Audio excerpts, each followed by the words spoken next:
Hello everyone, today we talk about the figure of Charlemagne. So this is actually my very first video about Charlemagne and definitely not the last.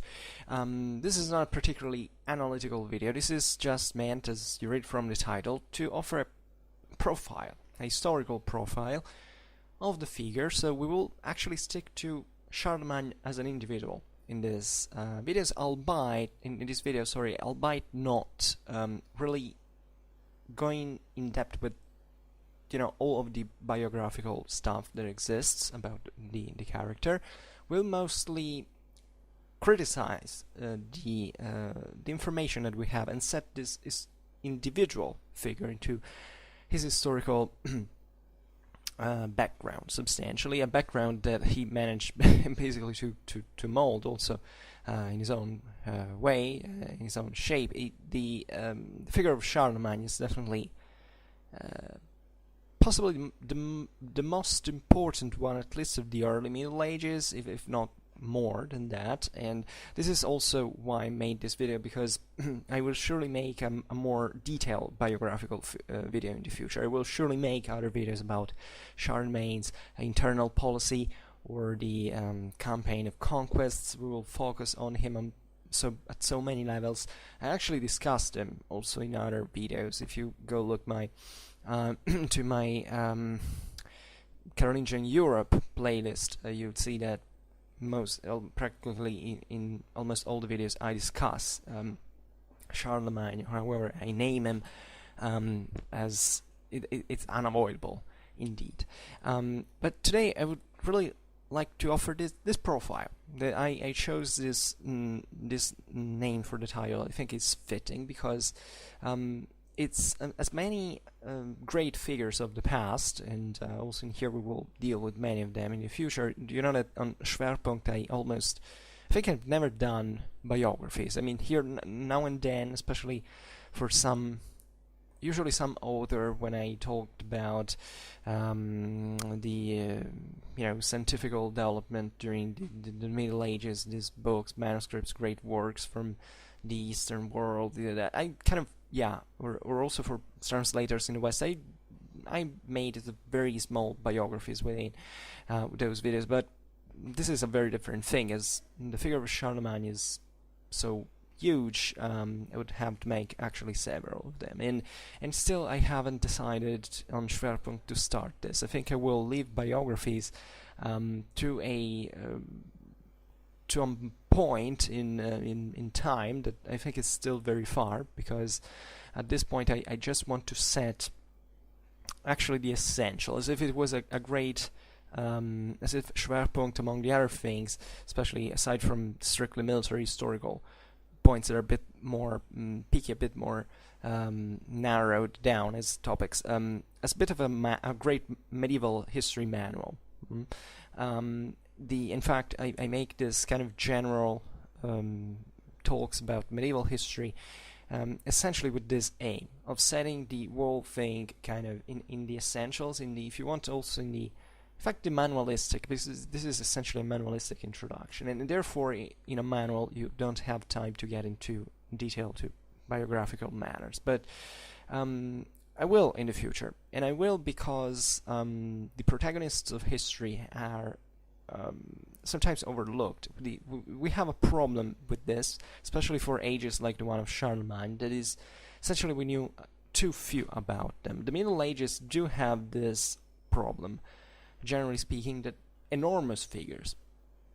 Today we talk about Charlemagne, but I could say the same thing for, I don't know, for Frederick II, Hohenstaufen, or even for Clovis, that I discuss sometimes, or other great kings in history like Philip II Augustus of France, as I don't know, Edward III in England. I mean, this is a moment in history in which unfortunately we have a very few at our disposal for trying to figure out how these people really were. I mean, from modern monarchs, contemporary monarchs, we have and also other people. Naturally, of those times we start having extensive amount of evidence, letters, diaries, things. And for such big figures, we often know a very few at the point that it's very difficult to understand where the individual the actual person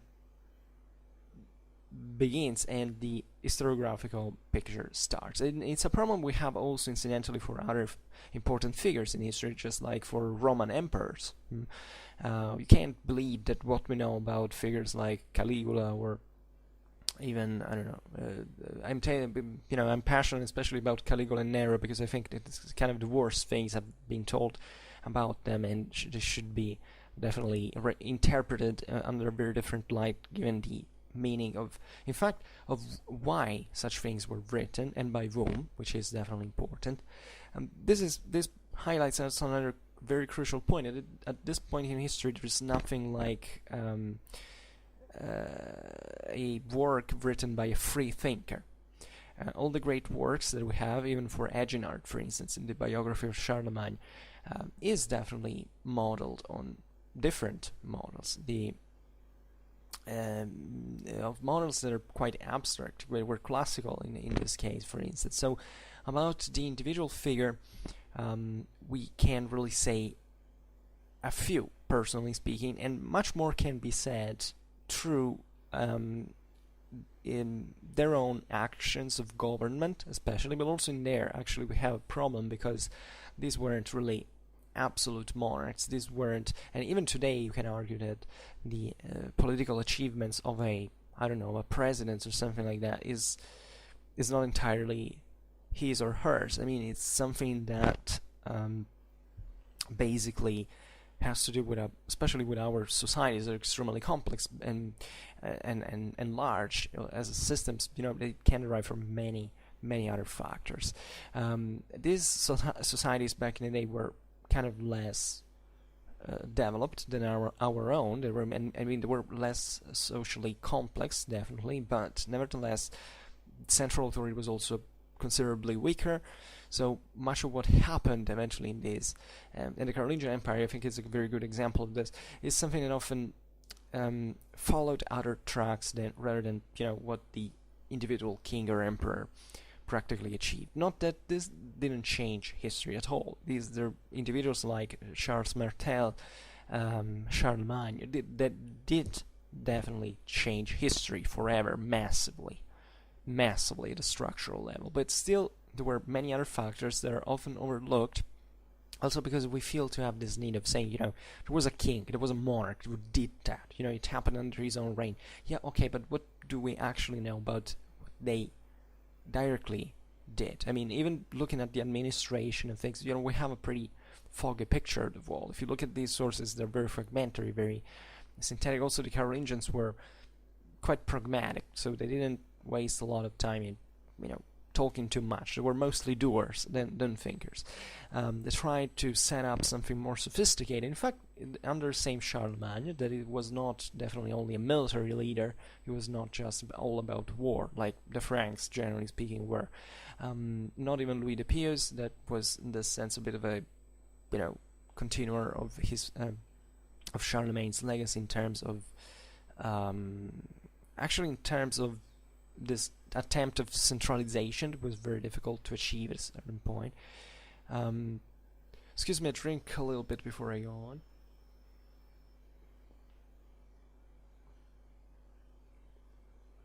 So it's much more complicated than it sounds, but getting into the matter, probably it would be interesting to start from a concept that is a very strongly ideological one, and that nevertheless is very fascinating in my opinion. That is the idea that Charlemagne was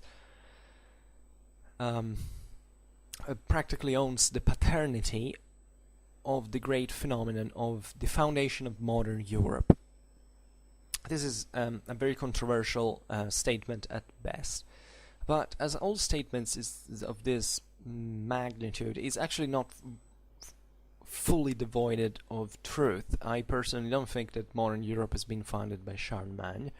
I think I have a very different approach to this, but I do realize, evidently as a macro-historical datum practically, is that definitely lots of what Europe would become was essentially molded and shaped by Charlemagne. Today we will essentially see how. Relatively to the criticism to the the idea of Charlemagne, founder of Europe, that I know it's very popular in many countries, especially also in countries that unexpectedly didn't actually even fit into the Carolingian Empire, geographically speaking, and it's often associated to this kind of strong core idea of Western centric identity in the sense that trying to separate the West from a sort of East that it's also in here very differently, very difficultly identifiable as such. The more I study medieval history, for instance, the more I notice that there was a lot in common actually between West and East, meant not just like the Byzantine Empire, but also the Muslim world in terms of for instance, sheer structural events. It's, if you look especially at the economical development of Europe during these centuries, there is a kind of in the Mediterranean, there is a kind of linear process. I mean, lots of things that happen in the West were happening at the same time in the East, even the same re-strengthening revival of the Western Empire, let's say, if you want to consider it. So that's also another big Sata question, whether to consider the Renovatio Imperium in the West legitimate or not. I generally prefer to stick to the Byzantine legalism in this sense, because objectively no one but an emperor could appoint another emperor as and confer this imperial authority. But at the same time, the concept of imperium is also very much more transcendental, very much more religious in nature, and I also in here, the more I studied these, kind of more I've read actually, because unfortunately I'm not specialized essentially in this period, but it happened to me to read several things about it, and the more I'm kind of rediscovering actually the not really the legitimacy, but however the very strongly rooted, deeply rooted, definitely, idea imperial ideology into the West, even after the fall of the Western Roman Empire. This is something that pertained not just to the Roman Christianity, but also to the Germanic paganism. And if you look at how the same Roman Empire was born, is you start reflecting and saying, but that empire, the idea of imperium, is actually much more practical. It's much less tied into this legalistic frame that eventually the Roman Empire, after a millennium of its history, basically was starting to build also ideologically around its own monarchy and so on, because the imperium was something that derived actually from the Indo-European ideal of the Aryan glory that basically crowned the military, the victorious commanders and so on. This is something that the Germans, especially looking at the Roman Empire, really had admired in the past. I mean, the Germans definitely never felt as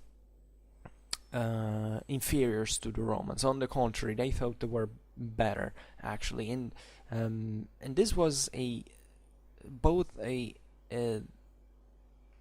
advantage and a disadvantage for the Germans, because it was a cultural limit and a cultural edge at the same time. But I think there is a much greater commixtion between that we like to stress today than to this ideology of empires from the, say, Mediterranean and the European world, because actually they were all the same thing, especially in the Indo-European countries. Countries. Sorry, peoples. Say better. I know I've already said something on Schwerpunkt about this topic that you can find maybe in the playlist Historien, especially when I talk about the Roman eagle and also Virtus Audacia, Votus Vox, etc. All these things, the Indo-European sacred fury, in the Indo-European roots, and partly also in the Renovatio Auctoritas and Potestas at the roots of the Renovatio Imperium. That's another video in which I discuss these things, but I never quite objectified it in a a dedicated video, and I will. But talking about Charlemagne, this is very important because definitely perhaps the imperial ideology, even for the time of Charlemagne, has been kind of already emphasized. I mean, probably the Renovatio Imperii is a concept that really best fits what is usually, in fact, recorded for, that is the Ottonian dynasty. Also, the Ottonian dynasty was was really the protagonist in the development of imperial ideology from a strictly, political theory point of view. There was from 10th century Ottonian Empire, there's a greater strengthening of the imperial ideology, also in classical basis and so on.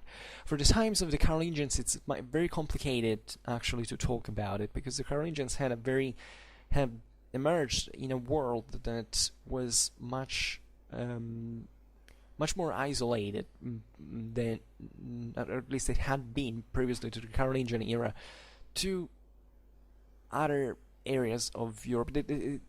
The Franks kind of retained, it's as if the Carolingians as a dynasty tried to stress this new imperial ideology, also on the base of a public authority that, however, was a desperate shout, because the Carolingians basically tried to develop this also through the help of the Church and of Rome. When they figured out, essentially, when they had overexpanded, this Frankish world had practically no solid base on which to develop. And this explains why, in fact, the Frankish, first of all, why the Carolingian Empire eventually collapsed, but also the much rougher-minded nature of the Franks themselves. The Franks were, at this point, really rough. I mean, really, this population of Northern Europe had really remained kind of, I can't say isolated, because I don't like to stress too much this concept for the Middle Ages, because we're context at all time. I mean, you find the term Basileus, like that is the imperial title of Constantinople, used even by Anglo-Saxon kings at one point around this time. So isolation does not work, historically speaking, as interpretation. But let's say that the Franks had been developing kind of ideologies on their own. And this is pretty much evident. I made also a video about this that kind of touches the topic that is the one of I give you the title. It wasn't specifically about this, but it was still about the concept of war and power. It's the Liturgy of War, the idea of conflict from Christian sacramentaries, 4th, 11th century, which shows that really, actually, in the Frankish world, the elites, the Merovingians, the ecclesiastical elites, and the Gallo-Roman aristocracies had been kind of developing a completely different institutional view. That in this made the Franks also very much kind of felt kind of protagonists for themselves. So the Franks at this point had developed a very strong ideology, imperial ideology, that in this sense entailed in part also the Roman legacy, but on very different sources. For instance, the Carolingians especially were doing it mostly on a Veterotestamentary base. In at the time, Charlemagne was obsessed with figures like David. There is nothing practically in the Carolingian world that is taken is drawn from the New Testament. It's all about the Jewish mentality, especially this intervention of the god into the military affairs. The Frankish was a very particular world, and it was much more simple-minded than one can think. The Franks were literally all about war. It's just with the surplus of the Carolingian Empire that, in fact, these more enlightened minds like Charlemagne and Louis the Pious kind of start to build something that kind of went beyond, to make this a state, not just as a bunch of aristocrats that went on campaign every single year to invade someone else or to repress rebellions. It failed, as we've seen. Nevertheless, the concept of paternity of Europe is very problematic for many reasons. First of all, because in fact at that time you can't really think of a Europe as such. I mean, definitely it was the same Carolingians that kind of built up this Europe. The Carolingians were much more stressed about the concept of the empire, still in a universalistic view than actually and also in a very aggressivistic view of typical Frankish mold than of a a continental dimension of this. Despite they objectively expanded at a continental level. It is amazing, especially for a power of those times. And whatever the Franks did was something that really changed and set limits and was very physical. Actually, I some time ago also made another video that compared essentially the achievements of the Carolingian Empire and of the Islamic Caliphate at the same time. Charlemagne and Baghdad also had very strong diplomatic relations at this time, also very friendly ones actually. And I can find here maybe here, in the Carolingian Europe playlist, Franks and Arabs, two empires compared. Yeah, this is the title. And you see that the Carolingian world and its legacy definitely extended on a very physical base. I mean, the Franks were able to put in the vassalitic beneficiary system, actually, not the Franks anymore, also because who were the Franks actually. Also in here it would be interesting to make a sort of ethnological assessment about what the Carolingian Empire, the same Francia was, as see that Neustria and Austrasia are so very different lands, and also it's exactly from Carolingian times that we have the first witness of what to consider like Old French and Old German, as thinking about the agreement of of Strasbourg. That's how when it kind of starts to emerge some kind of proto-national in this sense. But this is the point. The Carolingian ideology in this is when trying to at least at the highest level of development ideologically speaking, and I mean was strictly imperial and universalistic. Also this awareness of being of a specific entity was very difficult to see, also because the Carolingian Empire did so the intense engagement also of other ethnic components into the kingdom. I mean, Charlemagne, for instance, having conquered Italy and Saxony, he basically engaged the local aristocracy, even the local armed forces. I mean, there was especially from the Carolingian war, this sense of effort of putting everything together that was naturally very difficult to achieve, and it failed, but it also brought to the necessary organization of these lands in a more homogeneous pattern that there had been before. There is a unifying factor in what the Franks did indeed, but it passed through mostly, in my opinion, to a political and social organization. I mean, it's really feudalism as a direct consequence of the vassalitic beneficiary system of Frankish origin that, or better, Gallo-Roman Frankish origin, so it's here very blended, that came to shape Europe in a certain way, and that lived on the Carolingians. Carolingians essentially had these two great legacies: the vassalitic beneficiary system and the kind of reorganization of the church. Especially from a cultural point of view. And these two elements were actually a unifying factor of Europe that kind of was so effective in many ways that went on. Even after the fall of the Carolingian Empire, it actually fell very simply. I mean, not very simply, it was actually a complex thing, but I mean, very quickly, very, suddenly, and definitely had, there is a very few otherwise of what the Carolingians kind of tried to put in in shape that remained functional, especially as a state. That really collapsed. And the idea of Charlemagne as father of Europe is something that has very old roots indeed. And if you take Henri Pirenne, this Belgian historian, also made a video on his ideas relatively to especially I think it was wait a second, I'm searching for it.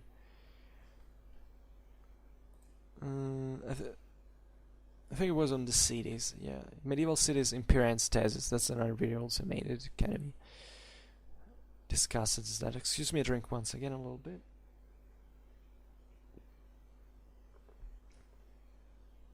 So, Pirenne, among other things, was stressing the idea that there was, which was completely wrong historically speaking. I mean, the idea that it was a break of the Mediterranean equilibrium that basically brought to the center of Europe to shift towards the north. And in this sense, Charlemagne was practically this great reorganizer of Europe on different bases. And in a Europe that was at this point kind of rural and autarkic and enclosed, in fact, to the external, that kind of reshaped under that. And this is completely false because of the idea is that practically the Mediterranean had been blocked or paralyzed by the Islamic conquest and the Arab thalassocracy, and this is completely false. Actually, the most dynamic part of Europe remained practically throughout the whole Middle Ages, the Mediterranean, and Southern Europe also in this sense. So definitely what happened into the to Carolingian times into this area of essentially Central Europe or Northern Europe. It depends on how certain areas you want to define. It's essentially Central Europe. Definitely created another kind of pole of power. This is true in part. So also this is from Pirenne's thesis.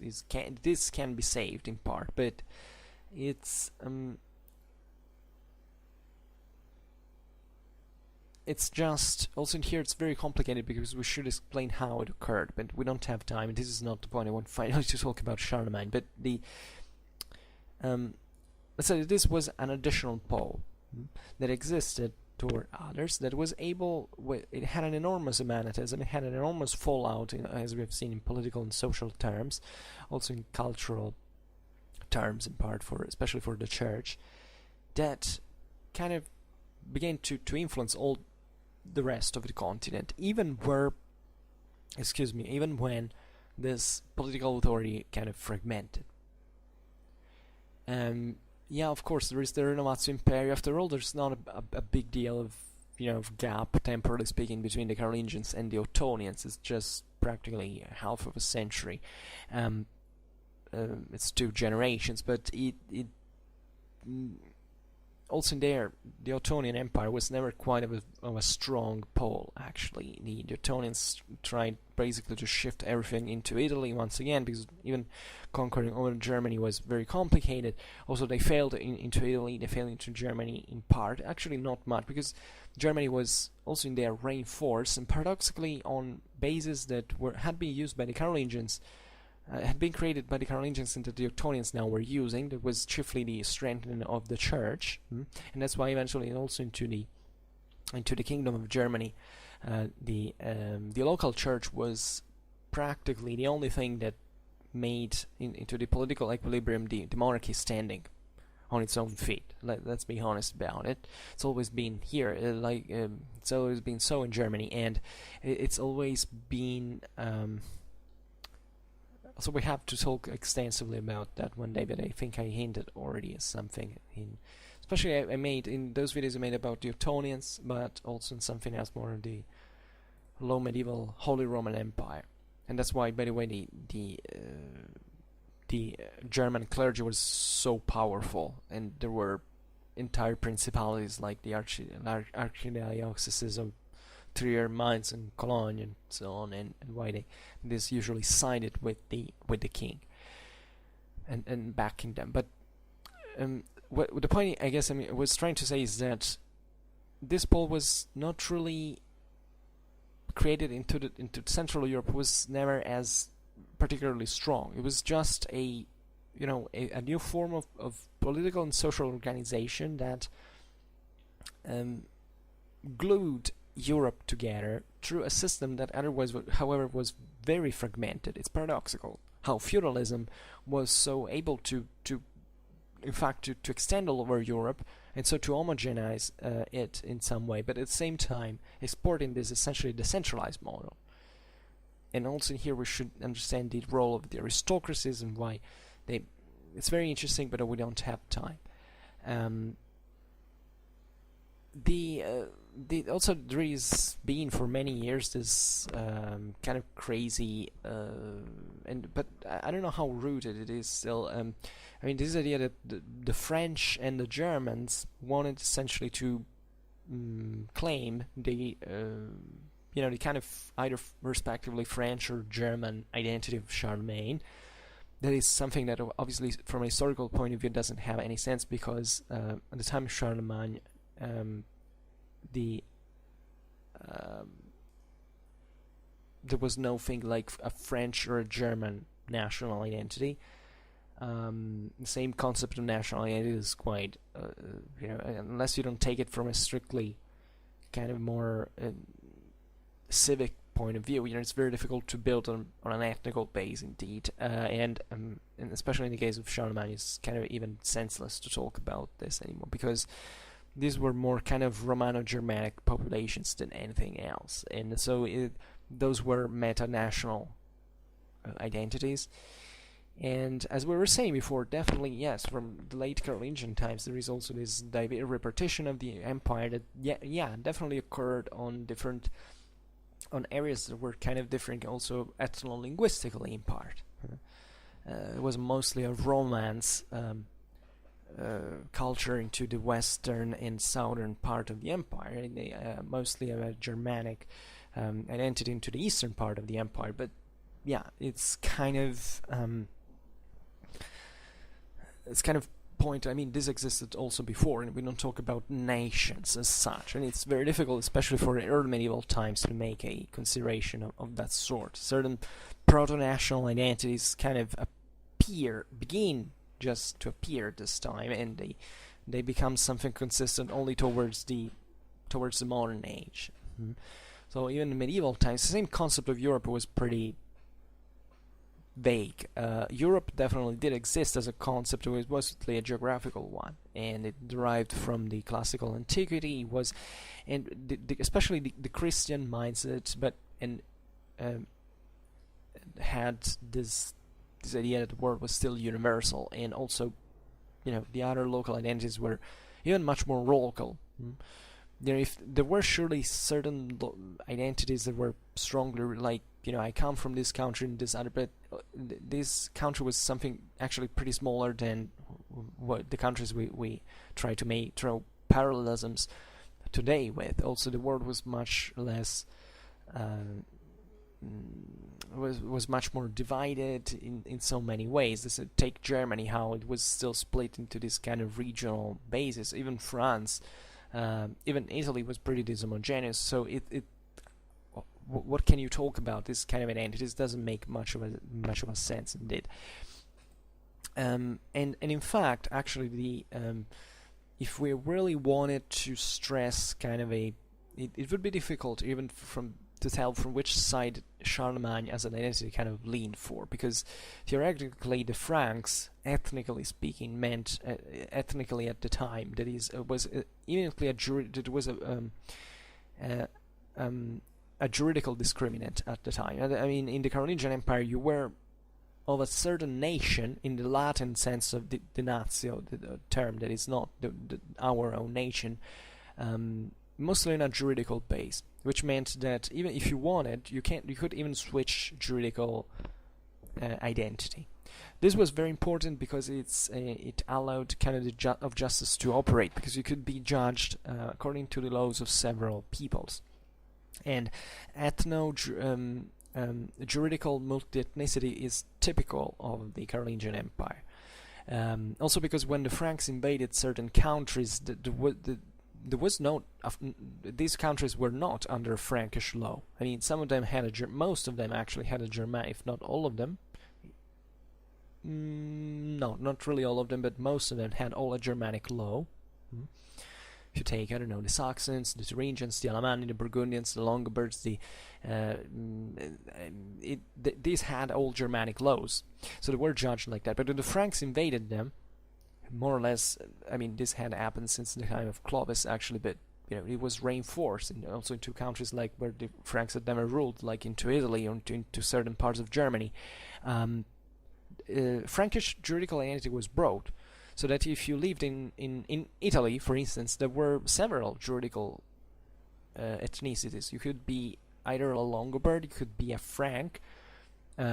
If, especially after the conquest, you could kind of assume that right at a certain point. This is also very complicated in part. You could be a Roman, juridically speaking, and that these were all identities that were, these were all laws that were accepted within the Carolingian Empire, and it's at the base actually the juridical particularism of the Middle Ages. The Middle Ages were really all like this. Eventually, with the Franks, there is also the creation of the feudal law, practically, or better, during the disgregation of their empire, there is the feudal law that kicks in. So if you take, 12th century Europe, you still have this idea that there is a feudal law, then a Roman law, then there are local customary laws, and they were all blended together. And it was a huge effort also to bring this thing. The Franks also drew heavily from other people's,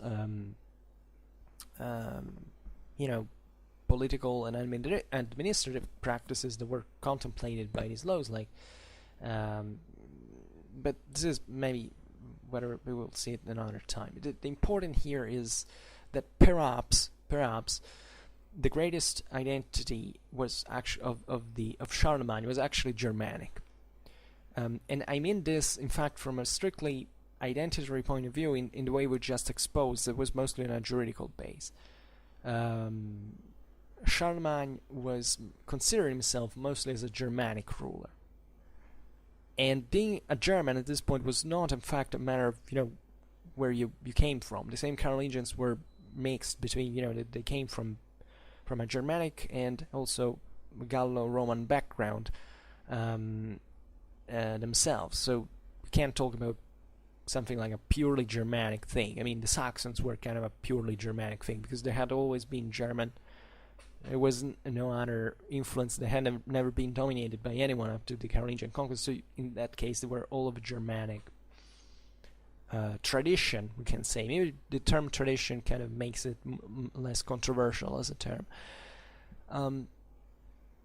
But definitely, in fact, there was this idea that wherever you were at the time, you were into a kind of a Romano-Germanic world. So even in Italy, for instance, that was not a Germanic country in tradition, but people considered themselves Germans in the sense that being Longobards, juridically speaking, made them, from a cultural point of view, from a traditional point of view, non-Romans, for instance. And in fact, in Ottonian times, there is this author that is Liutprand from Cremona. It was in this sense, he felt himself to be a Longobard. Also very important is to see how, even in post-Carolingian times, the identities of these local nations that were conquered by the Carolingians had actually survived as such.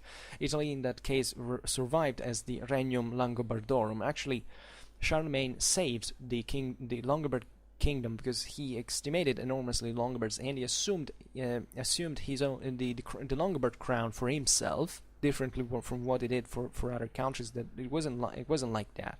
Only the Longobards had this very important institutional appreciation from the Frankish perspective that brought eventually to the preservation of the Longobard crown. Well, Liutprand of Cremona, in this sense, was kind of a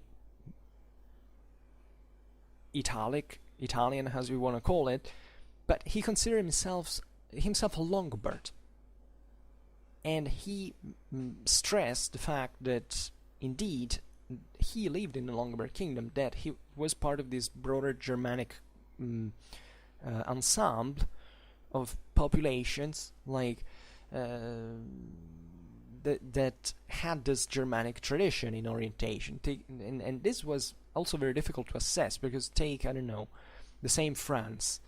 Well, were the Franks in northern France really Germanic? It's kind of controversial. They were actually pretty much blended with the Gallo-Roman population. Or take, I don't know, a population like Bavaria. Bavaria, the Bavarians were not even properly a people in the ethnic connotation like the Franks, the longer. These were kind of a group of peoples with Germanic, Celtic, Romanized, even Turkic or Iranian, Sarmatian, as you want to call it, elements that kind of blended together in this area around the Danube, but who were there. It was typical of the migration era to set this kind of, okay, we belong to this group. So to identify it easily, especially from the external, but the internal was still pretty different and pretty diverse. And it was most likely just the political union of these groups that actually made the difference in identity terms. So it's very important to understand also the Carolingian times under this point of view of identity, because if you look at this concept of the paternity of Europe, you also have to put into account then the Carolingians posed themselves a lot of problems to rule over a quite multi-ethnic empire that didn't have any other gluing factor, in fact, than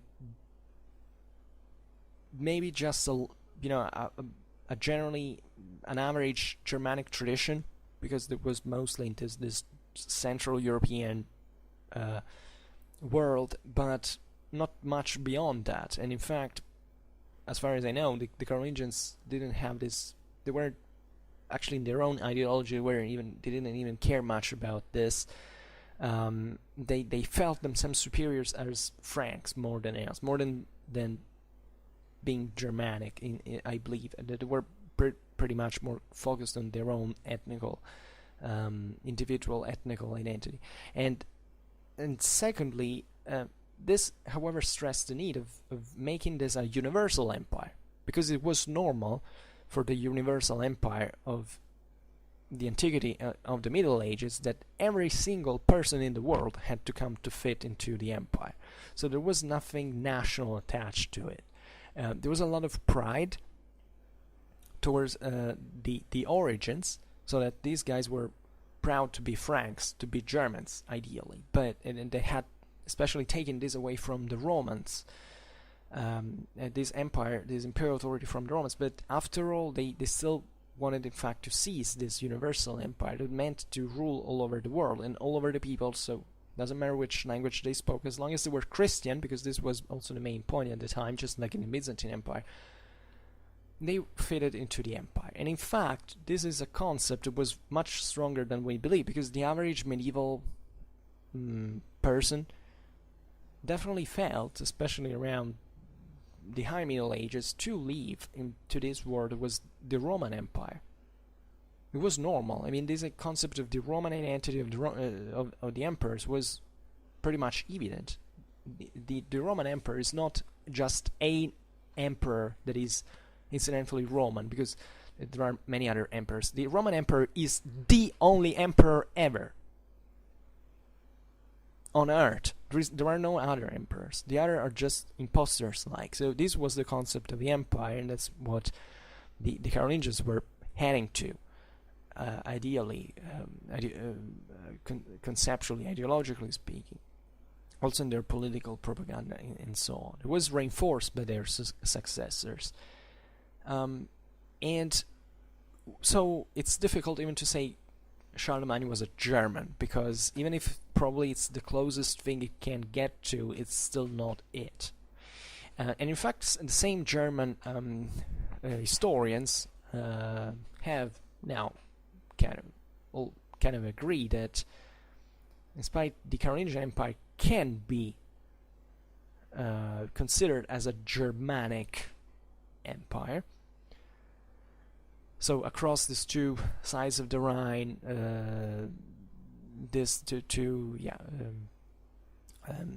this mostly Germanic-dominated environment, it could have not existed as such, for instance, if there hadn't been other factors that actually came to influence from that originated from many parts of Europe. For instance, there is this enormous importance that is dramatically overlooked, at least as far as I've seen in popular culture. The missionary, let's say the work of colonization, of missionary conquest, that was carried out between the 20s and the 50s, roughly, of the 8th century by the Saxon Benedictines that came from England and were led by Saint Boniface, that basically Christianized central Germany. We're talking about Hessen, Saxony, Thuringia, and so on, and also reorganized the diocesan system into southern Germany, in Alsace, in Austria, in Bavaria. So actually a process that paved the road for the Carolingian, the Frankish, excuse me, the Carolingian domination at this point, and that also informed the same Carolingian ideology, and this need, for instance, of purification of the church, of cultural reform of the church, because the Frankish church at this time was abysmal. The average Frankish priest didn't even know how to read the Bible. Let's be honest about this. It's at least, especially into this into the eastern area, the Christianity was just a name. Even the same clergy didn't fully understand what Christianity practically was. Into France, into the Gallo-Roman world, things work a bit better, simply because people were slightly better educated, but also in there, the cultural preparation of the clergy was nothing, almost nothing, and that's why also Charlemagne was so dramatically interested into Italy, because all the best educated people at the time in the West came that knew Latin, and they were mostly in Italy, that had maintained this greater contact with the not just with Latin, but also with the written practice than other. Also, Italy was not this enormous thing. Actually, from a cultural point of view, at this point, the whole Latin Germanic Europe was pretty rough. But at least there was a greater continuity, a stronger contact also with the East, with this Roman imperial tradition. So it was something where more, looking at Rome, you could go really at the spring of Latin itself. So it's and that's also what a very important part of what the relations between the Franks and the papacy were actually about.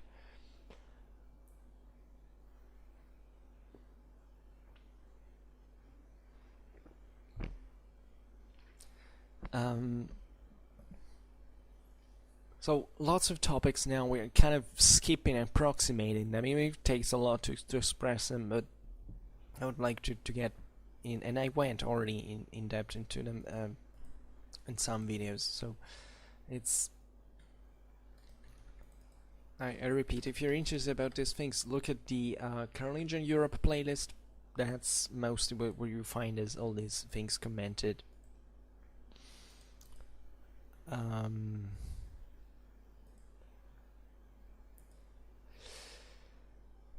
So, what other point can we make? I wouldn't go on too much on the idea, this idea of the paternity of Europe, because it's very interesting. Maybe I will make a video on it. But let's say I'm tendency, but not very favorable to it as such. But I like still to see what objectively the Carolingians contributed with to the building of Europe, and they really did much more than what is often credited to them. Also in here, Charlemagne was not the father of Europe, but you can't dismiss the Carolingians, as I also often hear so much to be done. Say, oh well, the Carolingians, what did they ever what have they ever done for us? It's just a weird empire that was created for, like, it lasted for neither a pair of centuries, and it didn't work. It just vanished. It didn't leave anything. No, it left a lot. It wasn't just Charlemagne that made it up. You can't say that Charlemagne was the father of Europe, as did everything like that. It was actually all Carolingians. It was figures like Pepin II of Herstal, like Charles Martel. By the way, historically speaking, so Charlemagne was an enormous, probably the greatest of definitely of the Carolingian rulers. There is no doubt about this, but he was part of a sequence, let's say, that kind of worked. And even if just one of these people had not existed, probably these individuals would have not achieved so much as they did. So I think the Carolingian parabola has to be looked at as a wall in here. But also, in fact, as we were saying, dismissing the achievements of the Carolingians is also very wrong, historically speaking, because they left a freaking lot to Europe. And you can argue that part of Carolingian Europe died only in the 20th century, and maybe still today we have something that kind of resembles it, because if you take indeed also the Central European kind of leading role, especially of Germany and France into Europe, when the Union was created with France, Germany, and Italy, there were these jokes about, are you going to recreate the Carolingian Empire? Because objectively, these were the countries that were at the core of it, and is in the history of Europe, they kind of, for some reason, they remained, and many other reasons, not just the Carolingian Empire, they remained as this kind of core of Europe, as in terms of leadership, by the way, because this is also a point, is that political balances and are always there. There were times indeed to which this was not true, but indeed Europe wouldn't be the one we know it without the Carolingians. New balances would have been possible in theory, and we can't see them because naturally history is enormously complicated, and things might have taken really another path, and that's the reason why the Carolingians were so important, because objectively without them many things would have not existed as such. So whatever they did, you can call fathers of Europe many other figures, many other dynasties, because objectively they all had a great importance. Probably this idea of paternity also stems from the idea that it was a sort of geographical unification. So this was an idea that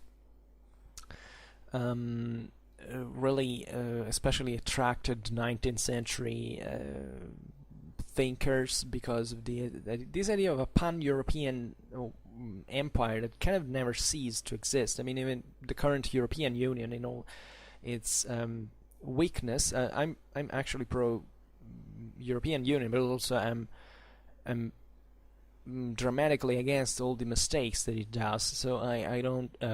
But the idea behind it is essentially something that resembles, is in fact inspired. Like the joke that I said before was told at the time when it was created. That there is this idea that Europe does have something in common, and that much of this also stems from the Carolingian times, and that there has to be a sort of cooperation like in those times. And actually, the Carolingian Empire in fact, was not something unitary in itself. It's paradoxical. The Germans owned, and traditionally is also the idea of federal kind of empire. That it's naturally very different from the Carolingian mindset, because it was the Carolingian mindset was much more imperialistic and Frankish centered as an idea, but still, all these chunks of the empire that, the Alemanni, the Burgundians, the Saxons, the Thuringians, the Longobards, and so on, these were still at the time that they couldn't be controlled if also their elites hadn't been co-opted into the empire. You see that Charlemagne's court, especially from a cultural point of view, was very European. And there were people coming from England, from Spain, from Italy. It was plenty of scholars coming from all over.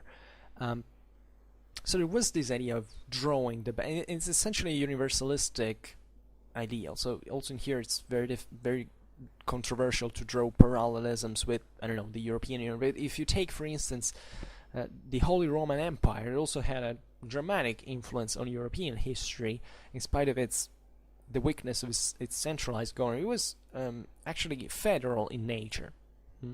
The empire was recreated on Germany practically by the Ottonians, and eventually expanded also to the south. Was based on immediately a federal point of view that still exists, for instance, in Germany.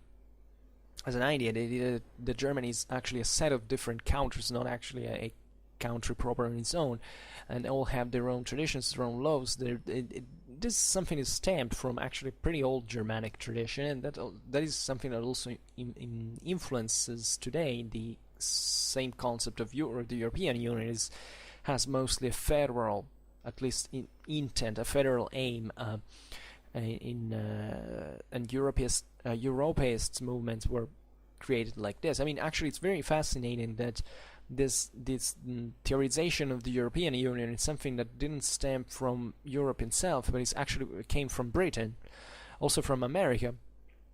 Actually, it was now we were told today in these days we're talking about Brexit, but it was actually the English that came up with this idea. Europe should be united. Even the Americans said, look at what we have done in here. Back in the War of Independence, and why can't there be United States of Europe just like America? And this is also something happening elsewhere in the world. Even Southern America, for instance, was about to create this idea of the United States. And this idea of a union is definitely something that the Carolingians kind of set ideally, because it was a matter of it was much of an ideology, but it was kind of a necessity.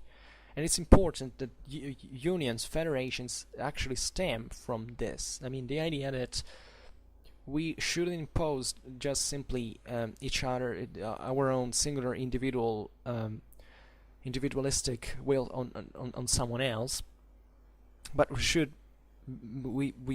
we would be able to benefit if we only stuck together and learned how to cooperate and to work. And this is a very important work. And when you rule an empire like the Carolingian one, indeed you see that there was an improvement also in terms of political practice and administration from the Carolingian side, because of keeping all these big chunks of European countries together, because it was very difficult to do. I mean, we're talking about the 9th century, the 8th, the 9th century, so just think of what it meant to keep this empire together. There had to be necessarily something greater that had to be extended to this way. And this is what Charlemagne tried to attempt, with some result. Some result. So besides this Central European kind of today's kind of French-German area that was the core of the empire, definitely, as we have seen, Charlemagne expanded also in two other regions of Europe, chiefly Italy and Spain, and expanding it into to the respective peninsulas at the borders of the Byzantine and the Muslim world, respectively. The Carolingians also had very intense diplomatic relation with Constantinople and Baghdad. So the Byzantine Empire and the Islamic Caliphate. Some of these relations are very, very interesting, especially the ones with well, actually both, but they were naturally, as you can imagine, very different relations, but these also show, I mean, through these interactions we can show what the aims of the Franks with the Carolingians was at the time. Naturally, in Carolingian times there was this idea of reunion of the two empires.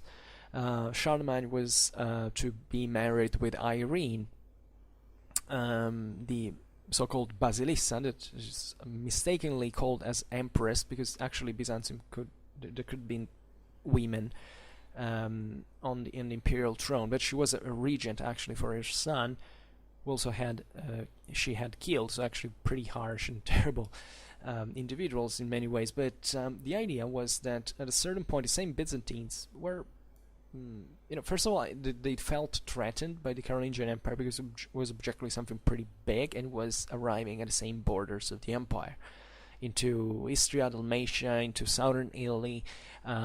Those were areas of frontier. I made a video some time ago that deals exactly with this kind of political relations on the long run. The title is called Emergence of the Western Empire, Balance Between Franks, Byzantines and Islam. And you see, one of the aims of that video was to actually show how the Franks were kind of destined by, the events. I know destined is a bad word, but kind of they had naturally to fill that gap in part, especially to certain regions of southern Europe that the Byzantines had abandoned practically at the time of the Islamic invasions, and that definitely the Franks, since the time of Clovis, had this kind of hegemonic power in Europe. Then eventually the Merovingians declined, and so this kind of shrank as well. But in fact, at the time of Charlemagne, this Frankish world basically re-expands and inflates at the point of coming to touch, in fact, unavoidably, this Byzantine border, also in Spain with the Muslims. It reads this, and this set up a series of relations that were very important. The Byzantines at a point actually recognized even the imperial title to Charlemagne. They called him Imperator, but without specifying actually of what, because obviously they never recognized him as emperor of the Romans. But however, also Constantinople was in a diplomatic seat, kind of obliged to recognize the fact that at this point the Carolingians were a pretty hell of a thing as an empire, and also the relation with the Muslims are very interesting. Baghdad at this time was kind of the most advanced political entity between Europe and Mediterranean, the near Middle East. It was extremely advanced. There is a very interesting also history about the diplomatic gifts that the Franks and the Arabs exchanged. The Abbasid Caliph sent to Charlemagne something like the extremely advanced technological stuff, water clocks or something like that, extremely sophisticated. The Franks were a bit rougher. They sent them kind of certain horses that were actually pretty. The Franks, that, as you know, that were starting to develop their own cavalry and heavy cavalry, were pretty much all about war. So sending these beautiful, massive war horses was a matter of pride, and a few other things. I mean, this also gives you a dimension of of the roughness of the Latin Germanic war compared to the rest of the East and so on. But it's nevertheless very fascinating. Because it tells you also in the mindset of those people what they were really about. I mean, sending a war horse as a diplomatic gift is, and not much else in terms of sophisticated stuff. I think they sent just a bunch of textiles. Was also a way to say that's what we are, and that's important because objectively also the feudal Europe would come once again into contact with the Muslim world. Take the Crusades, for instance, where also this idea of Western cavalry was definitely something still pretty much alive, and the Muslims always admired greatly the Western knights and their abilities, their roughness, which was typical of the Frankish world. It would remain also in the time of the Crusades, because these were a bunch of illiterate, rough, violent people. But they still, everybody got to admit, both the Byzantines and the Muslims, that when these Westerners arrived and they charged on horseback all together in those armors, those were the most courageous of all There was no way out. Everybody admitted that. There was no people who said, these are... Because they were, objectively.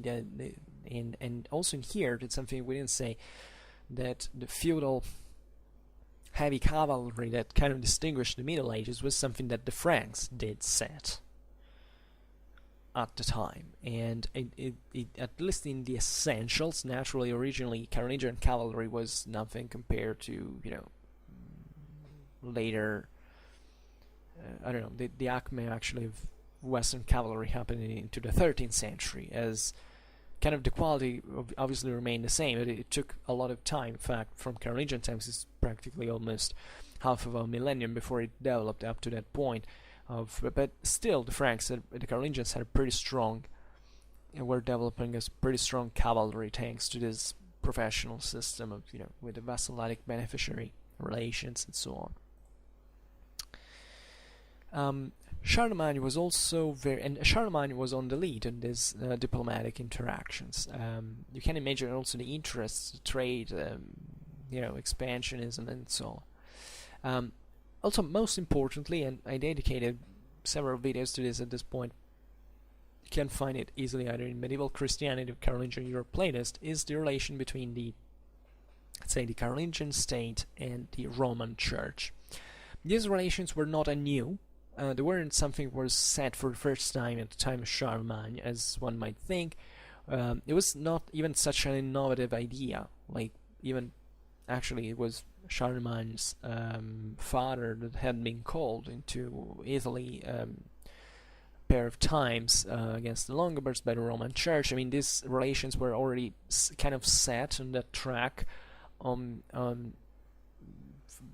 quite recently, but also, papal Frankish relations are something you can trace back in their particularism since the time of Clovis, since the time of the Merovingian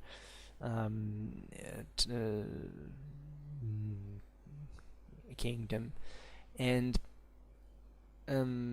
so even this idea of the papacy looking at the West, not just at the East, in order to seek for help and so on, it's something older than we often think. And this is pretty much obvious also because Rome had cooperated with that and actually had directed that process of evangelization of Central European lands through the Anglo-Saxon missionaries.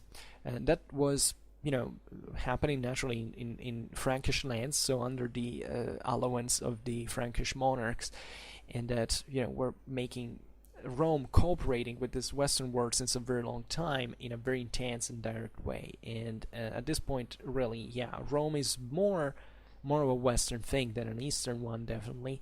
Even though it's only in the 12th century, basically Rome stops looking definitely at the East, as in terms of allegiance in part, because also the relations with the Western empires were pretty strained, and Rome, just for sheer geographical reasons, but benefits from this position that is practically into the West, of course, but still is very open to the Mediterranean, so that the popes were extremely clever to play on this. And this is in fact the time from which the popes can begin even to expand territorially speaking into central Italy, thanks to the same Franks. Were essentially helping the Pope in achieving this result in exchange for their recognition, their legitimization.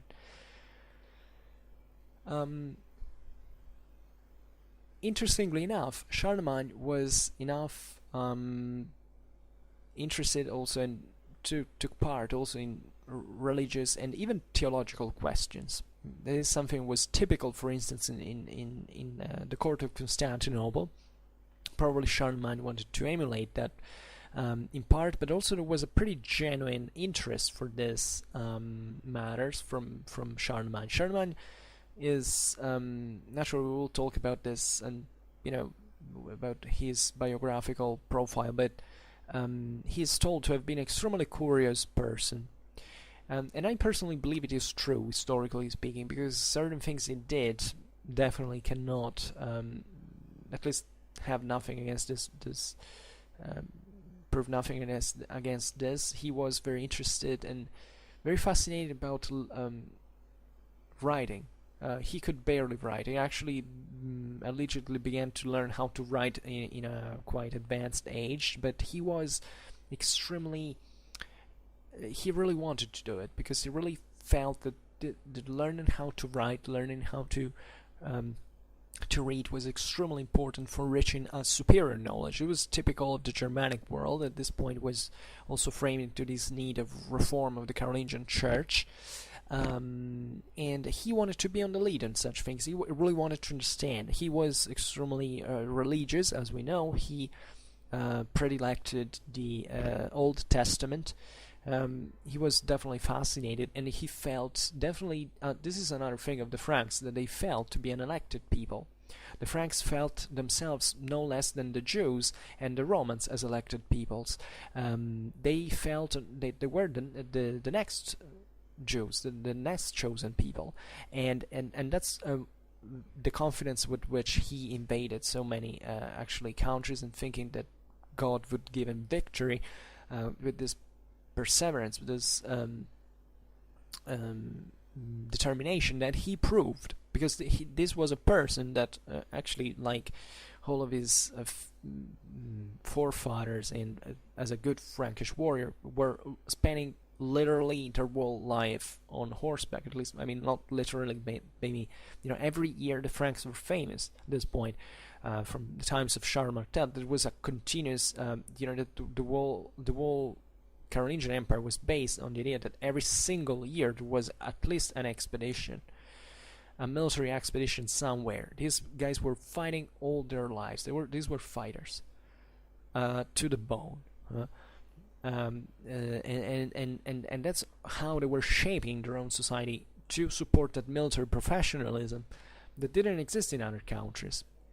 If not, for the households of some lord, but that wasn't such systemic thing. It didn't exist. It didn't exist into England. It didn't exist into Germany. It didn't exist into Italy. This idea of the mounted elite that is kind of prepaid, because you essentially give him the land to train on, to draw resources from, to equip themselves. It's something that could happen only in France, for reasons that I've also explained, and I will return on to the nausea actually, because it's really, if you understand that, you have understood half of medieval history. If you get on the essentials, you'll not have trouble. And this was his idea, that he could shape his own world through the guidance, to divine guidance, that had to in fact inspire both the political, military, and also civil, social organization. Charlemagne was very concerned about moral problems. He definitely felt himself ethically challenged, as it is not easy in the first place to be the sovereign of an empire like that one. So sometimes you have this kind of strange view of history, as if all monarchs were just a bunch of sadists who were there eating on the shoulders of people who broke their backs to provide their food to them and join them. No, these were extremely tormented individuals who had an enormous amount of psychophysical pressure all the time. They had enormous responsibilities. They had to take extremely harsh decisions. It was a hell of a difficult life. It was arguably much easier to be a peasant at the time than being a king. And these, we have never had to underestimate this, because there were very strong moral challenges at this time. And definitely ruling an empire like those was also a great, it was felt as great responsibility also as a Christian, as a believer in broad. We can argue that the Carolingians still had some reminiscence of paganism in their minds, that they also had a pretty, surely a quite contractualistic idea of what actually Saint Christian religion was. They had also very strong military ethos coming strictly from the pagan Germanic tradition.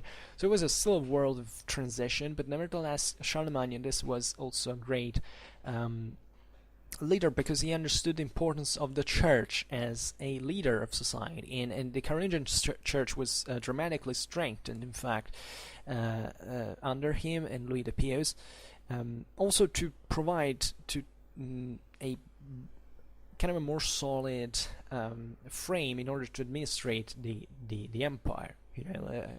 The Missi Dominici were famously one was a layman, the other was a clergyman. We will have to also in here made several videos. Just go look at them. Carolingian play is point. And it's useless that I search the titles and waste time for it.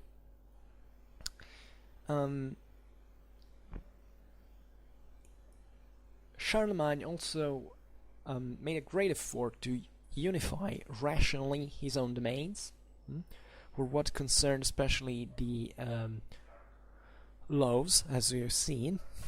The Carolingians left us a pretty considerable amount of legislation that is very interesting to read, not excessively sophisticated, nor they weren't at that point, but still, what I think it's very remarkable about Carolingian laws are their pragmatism, how pragmatic the Carolingians were, how much they wanted to solve the problem. Point. That's the idea. And there is also confidence that the communities are able to kind of solve most problems on their own. So there is this idea of cooperation that is pretty much felt from the Carolingian capitularies that is very interesting to grasp. Even though this administration mostly, Carolingian authority mostly relied on the deterrent presented by the armed forces, practically. So it was an empire that was very much so. I mean, in strictly military sense of the word. It's as long as the Carolingians could keep functional armies going on, their vassals were responsive. They managed to keep this deterrence, but otherwise, as we've said before, also it was a very heterogeneity into the local traditions, local administrations, the local words. It's very, just think about what Catalonia and Saxony could have in common, or Britannia, or I don't know, Central Italy could have. There are many different communities that also were left by the Carolingians as kind of sometimes it's even explicitated in the capitularies. It says, we the Franks have come here and we rule now, and you have to obey this and here, but relatively to your own administration, you have to tell us how you were used to work in here before we came, because you should keep that up. And so there is also great continuity because there were countries that were otherwise pretty well administered at the time, so they had laws that functioned and that were left into use. So being practical at that point is everything. You don't have time to waste into things that are not useful. Another attempt of rational unification was about money. The Carolingian attempt was a modest, very modest, but nevertheless very meaningful revival of certain currency use. Also because the Carolingian Empire had unified great parts of the world, in this sense also opening more ways to trade. Especially you see this axis that existed throughout the whole low Middle Ages between Northern and Southern Europe is something that more or less was put in motion at this point. Because up to that point, Northern Europe hadn't been anything particularly dynamic under that point of view. It's under Carolingian times you start to see into the North Sea, for instance, a bit more of dynamism, a bit more of traffic, then things would get pretty stormy in there with the Vikings and so on. But that's exactly the point. Even piracy appears, in fact, when there are profits, there are benefits, and those traffics are put into motion. So now the Franks controlled both the shores of the North Sea and of the Mediterranean, so they linked, especially through through the Rhone Valley. They channeled this traffics and began to profit in them. And in fact, the core of Carolingian power was essentially not in the perfect physical middle of geometric middle of this, but still to this area of would be today's northern France, Benelux, and northwestern Germany that were extremely fertile, and that's also where the regions where practically Frankish feudalism was created, because there were enough resources and a particular social segmentation that allowed that to happen. And by the way, some of the most important Carolingian noblemen were sent from these very areas into countries like Italy, especially, to control, because these were the most trusted Carolingian noblemen. So and Italy was arguably the most precious province of the Carolingian Empire. So they wanted to control it with the very best of their aristocracy. So there is also this exchange of cultures that naturally happen in very dramatic ways as well. The Carolingians were no tender souls. If you rebelled, you were done. But we're also, even the rebels could be pretty nasty, and there was a need for, keeping everything functional and trying to control everything.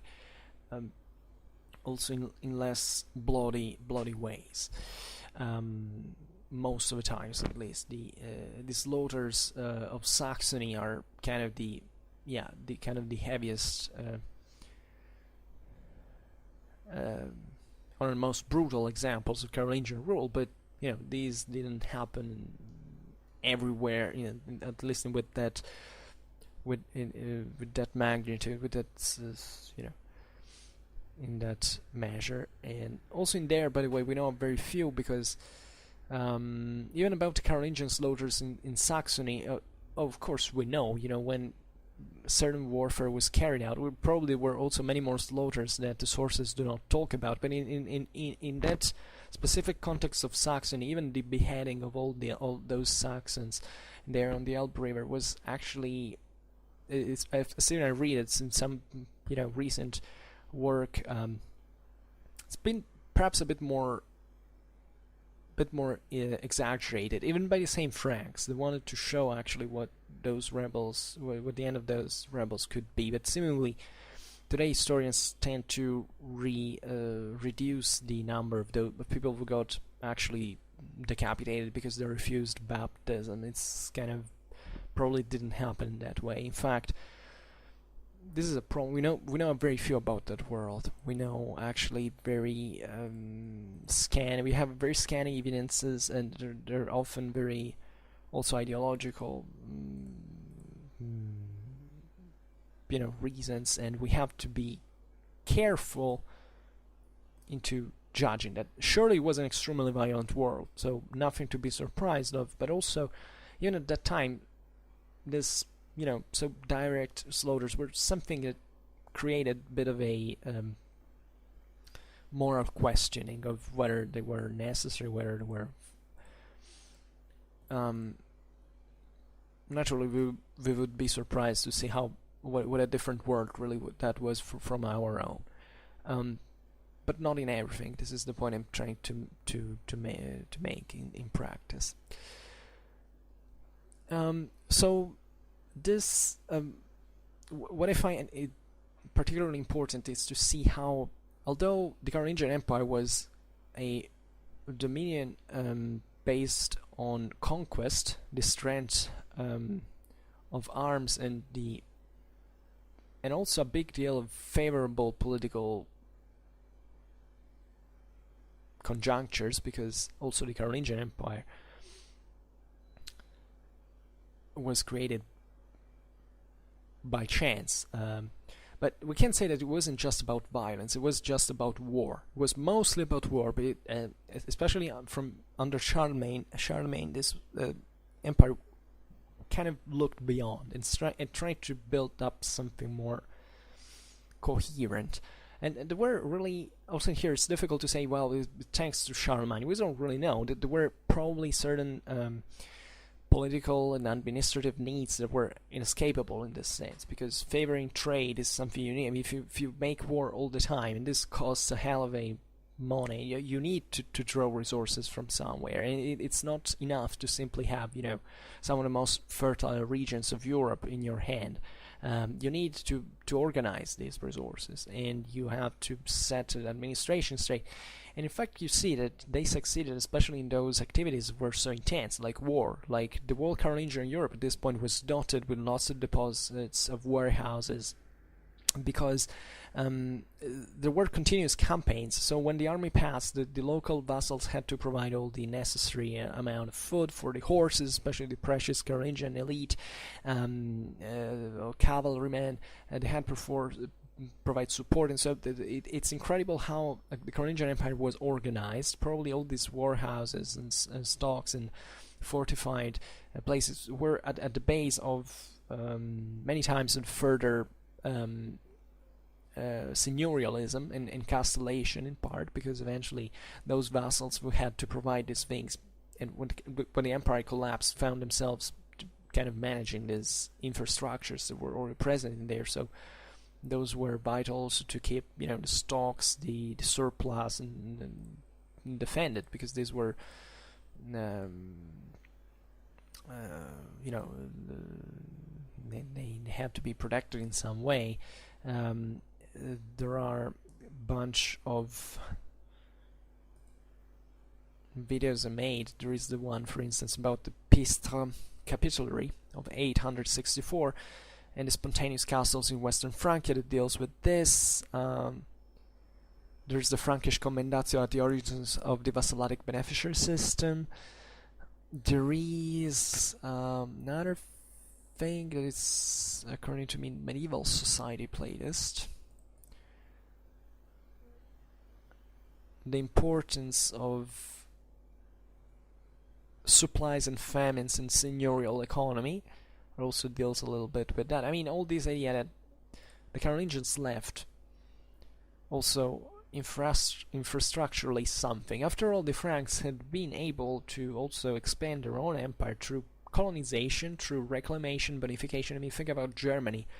The Franks at all times, since the time of the Merovingians, kind of always well, first of all, they were coming from Germany themselves, originally speaking, so they always controlled certain areas of western and central Germany at all times, and they, throughout the centuries, they kind of reorganized a little bit these lands that towards the migration era had also started to change a little bit in you know, in the and farming has started to emerge. So kind of the Franks managed also to expand, to modify a bit the landscape, to civilize a bit that Germany that objectively, even up to the Carolingian conquest at large, was not excessively different from the time of the Romans, let's say.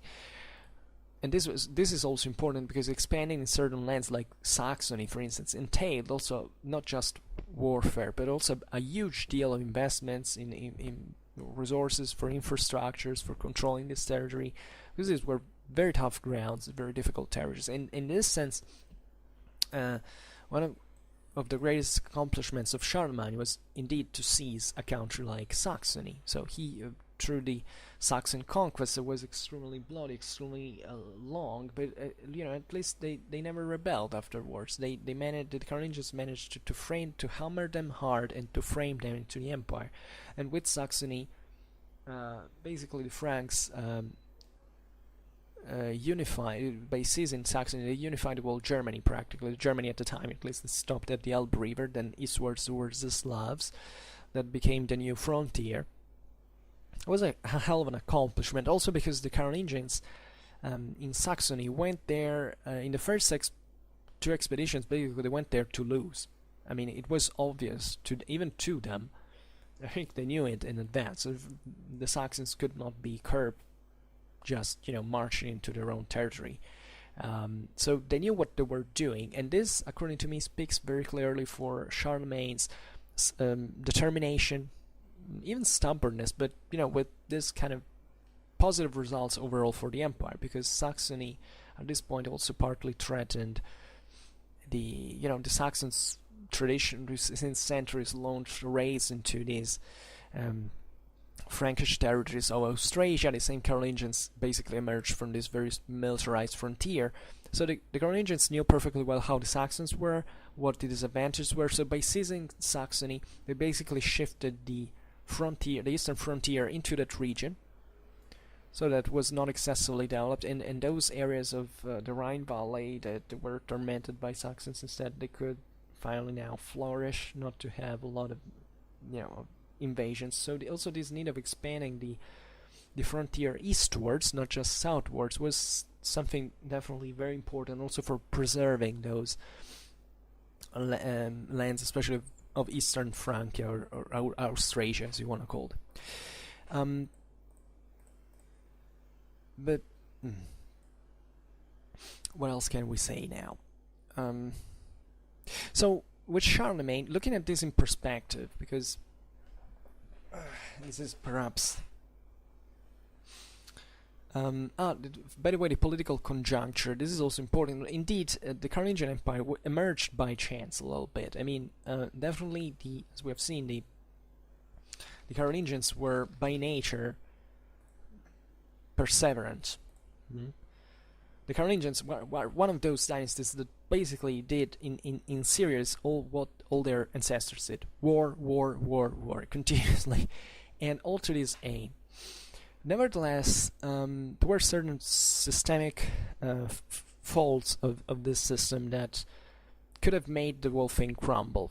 Chiefly the usual fact that the Franks had never given up their Germanic tradition of splitting up the inheritance through all the various male sons equally. So that basically at every generation the empire got split. And this is what got the Merovingians ruined, for instance, and also the Carolingians in the end, because this happened as well. So if you look at Charlemagne, sorry, I don't know why I say Charlemagne, different pronunciation, Charlemagne. And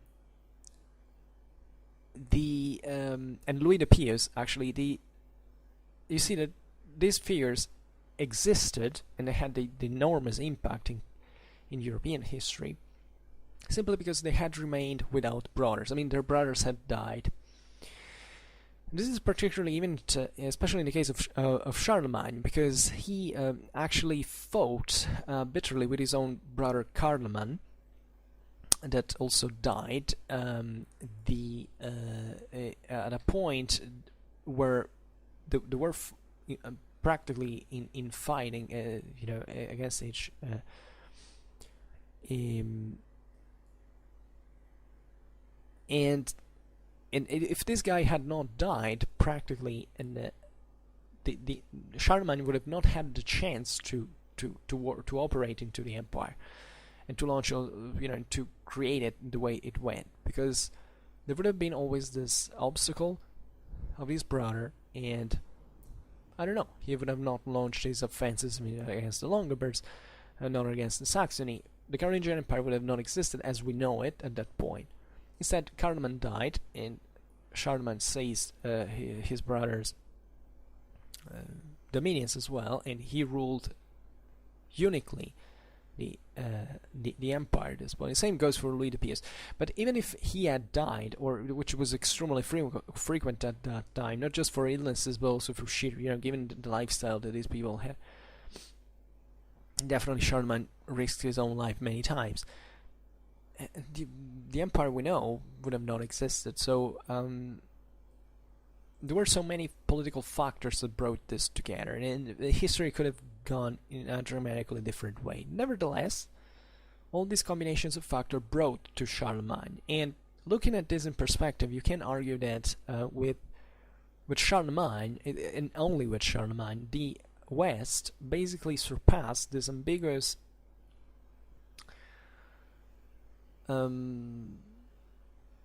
stage of the so-called Romano-Germanic or Romano-Barbaric, as you want to call it, monarchies, and basically provides Europe with but history in general with this new and original, actually, or even rough, as much as you want, model that, especially, we can say it substantially answered to certain necessities of government in continental Europe, definitely at that time. This is particularly important because if you look at, after all, of all the Romano-Germanic kingdoms, aside perhaps with the exception of the Longobards or the Anglo-Saxons as well, a little bit, but these kingdoms had kind of failed in part. I mean, even the same Charlemagnes Empire basically was reformed from the ashes of the Merovingian kingdom. It had been the greatest power in Romano-Germanic Europe. So the Charlemagnes Empire goes beyond in creating something greater, something more unitary, something that finally gave a center of power of some sort that naturally was quite fluctuating. It was nothing even physical, because even the St. Carolingian course kind of shifted regularly, even if Aachen was built, that's not really the point. But it's ideally. To the Carolingian Empire, the concept of empire survives. And it never comes out, it never extinguishes itself. As we have seen, in spite of the persistence of the imperial dignity as an idea into the early Roman Empire, nobody had managed to come up with the idea of let's make a European empire at this point. It had been out from this. So looking at what Charlemagne did, he definitely shaped a new, different view of the world, not just of the European continent or something, but really the idea that there had to be once again a lead also in the West of imperial matrix, and that this was sanctioned by God, essentially. So it was something that went beyond even the strictly imperialistic ambitions of the Frankish people. It was something that was really divinely inspired and that posed itself in continuity with the Roman Empire. Charlemagne didn't really stress a lot the concept of Roman Empire. Indeed, this is something that was progressively shaped a bit throughout time, but definitely the model was that one. Probably the concept, the problem here was really, the most interesting thing was the concept of empire proper. Then, even from this Germanic mindset, probably the concept of Roman was a bit challenged, like saying, we're Franks, we're German, does this have to be the Roman Empire? Because Rome, it was a universal symbol, but it was still Rome. It's not an ideal symbol, like, I don't know. It was more of a Christian empire. This is what Charlemagne was mostly concerned about, and really failed as the right thing. Because essentially it was the Germans who had taken away the empire from the Romans at this point. And so they had deserved it better in front of God, and by God's sanction, actually.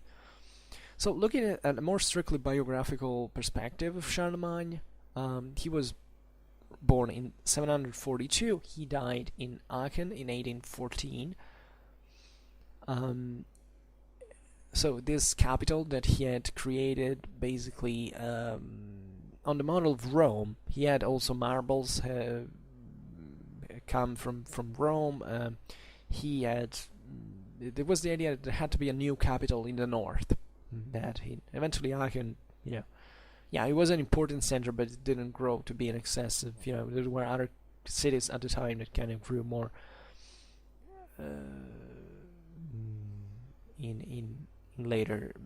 during the Middle Ages. But it was a symbol I visited Aachen. Actually, it's a beautiful place. If you look at the palace, the Charlemagne's throne, it's very beautiful. Actually, if you go there, it's I advise it. So most of what we know about the figure of Charlemagne is, personally speaking, is from a public point of view. As a private person, we know much less, and naturally we have, as we were saying before, these biographers that wrote about him, that kind of let us see also some, some distinctive characters of Charlemagne as a man, not just as an ideal, and we have also relatively to what he actually looked like. That these great figures in history have been also kind of idealized from that point of view, and we know something from the chronicles of the time, and there is also a tradition that developed in iconographical tradition that developed into Europe. Actually, Charlemagne always enjoyed an enormous fame throughout all the Middle Ages. Like Charlemagne, I think after by certain people was considered just after Christ, or even more than, as a saint as well, as idealist. But he was the perfect emperor. All the Holy Imperial political propaganda stressed, the idea that Charlemagne already did certain things, so we are his successors, we can do them as well. So he set up, there was a huge cultural debate around him. I mean, a lot of legions as well revolving around him. So we also get, and parts of this, in fact, have to do with his physical appearance. On a recognition of his rests that happened in 1861, there was through certain anthropometrical surveys on his bones, there is at least one characteristics that is actually stressed by the sources, that is, and it is being confirmed, but it's about his extraordinary physical prowess. Charlemagne was felt to be a very strong man. He liked naturally Frankish aristocracy at the time liked this idea. I mean, the Germanic tradition really stressed this idea that the strongest had to rule. There was this was very deeply rooted. This simply because it was a warlike society, so everybody, and there were lots of sports, a lot of many people say that tournaments ideally started at this time, because objectively, actually in all warlike cultures, there is this idea that there are competitions of physical proofs, feint combat, and stuff like that, to prove who is the strongest. And Charlemagne also, he knew how to swim. He was a great swimmer, kind of because I swam also for lots of years. I always thought of Charlemagne, not as a model, of course, but at the time it was pretty rare to know how to swim. Probably, it was much more frequent than when we know, but seemingly he had this huge attraction also for swimming as an activity.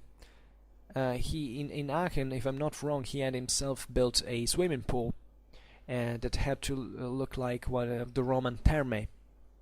Like, he was fascinated with Rome. He wanted, in fact, to emulate the Roman emperors, and he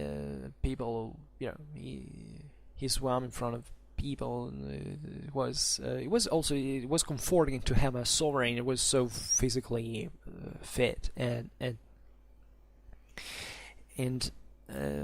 was important at the time. These were things that were looked upon at the time. If you read throughout all the chronicles in medieval times, also in the early modern age, there was a lot of attention, even in diplomatic seats. How that person was shaped physically, if he had strong muscles and so on. It was important, because it was, in fact, the idea that the sovereign had still to be a knight of some sort. and naturally was a lot of competition as well. Relatively to instead Charlemagne's character and personality, we have to be very much cautious, especially when reading looking at the sources, of course, so reading at these chroniclers and what they write about him. And today historical critique says, okay, we basically don't know much about him, definitely. And this simply because we know from those sources that these concepts were modeled on on classical schemes and not on reality. Eginhard, that is the very famous biographer of Charlemagne, left us a portrait that is evidently inspired to the lives of Suetonius.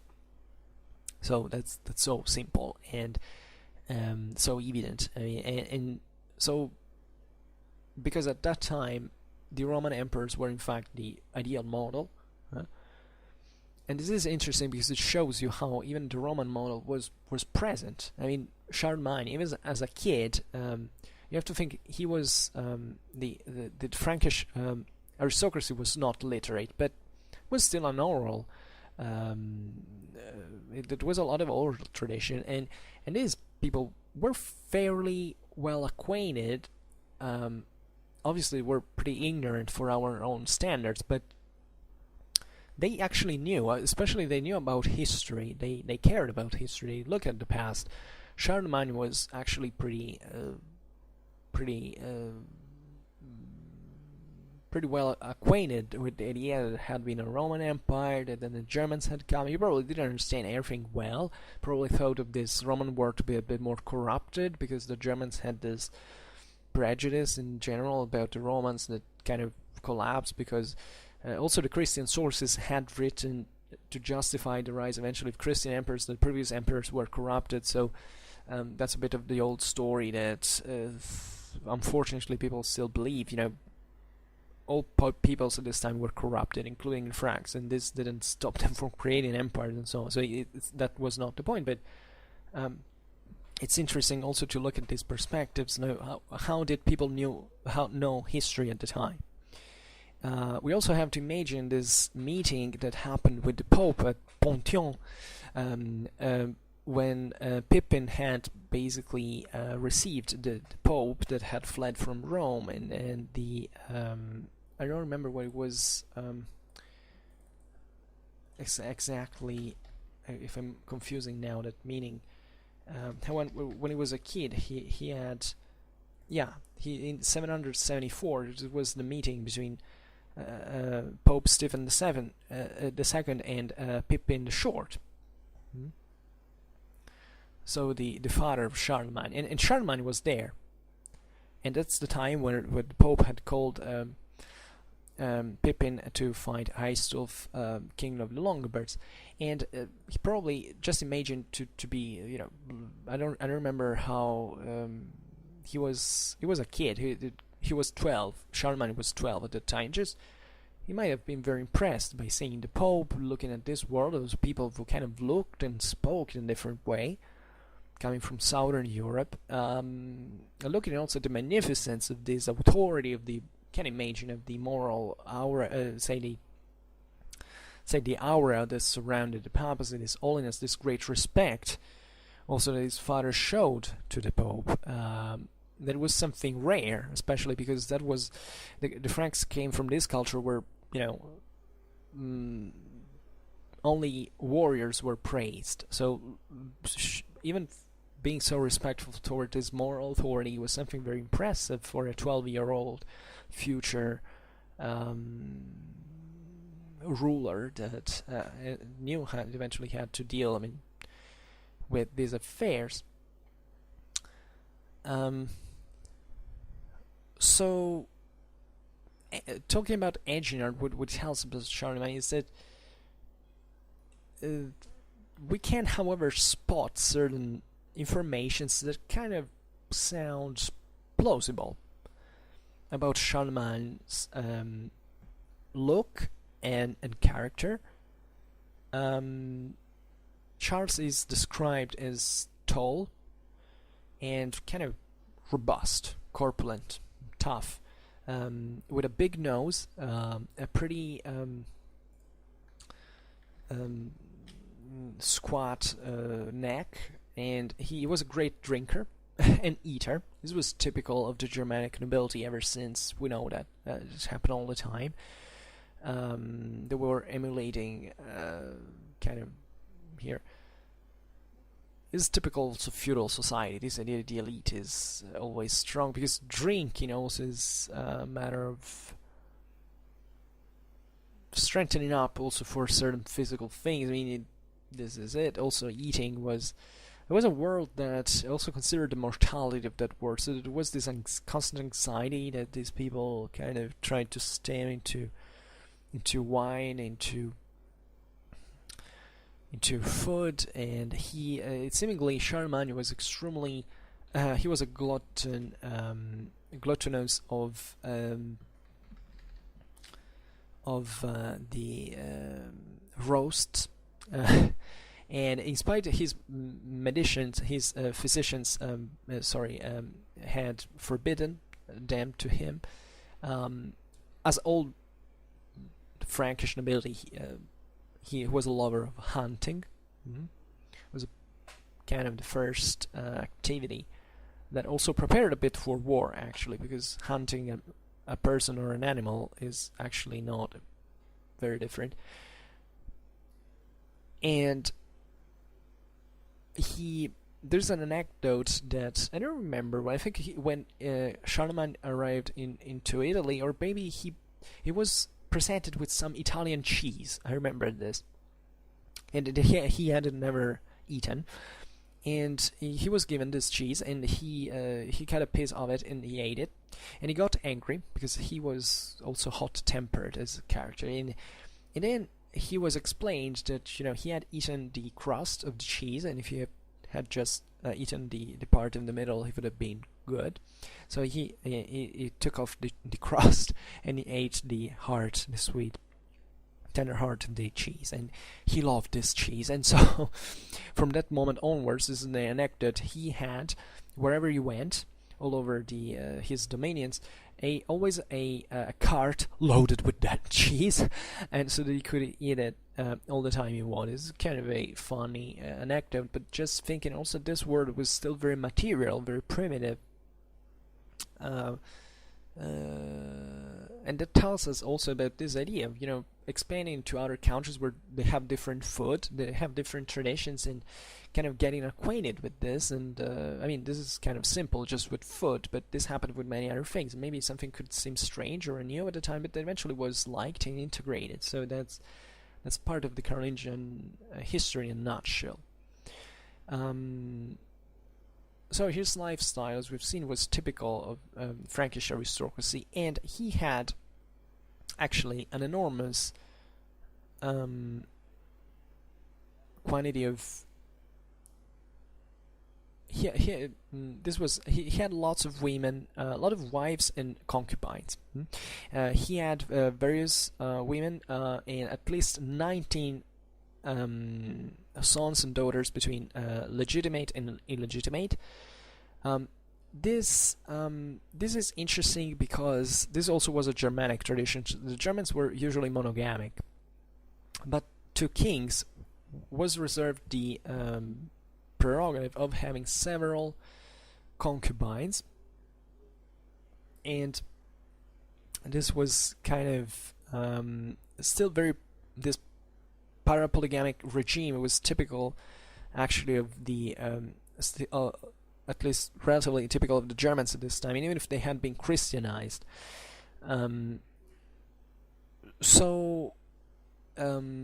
this, I don't know why this, I would like to deepen this a bit, anthropologically speaking. Maybe the idea that the chief can have several women is also related to this kind of eugenetic ideal that, the leader is also physically fit, so maybe it's better to have... There's also a way to reinforce, definitely, the allegiance within the community with all these sons, and eventually become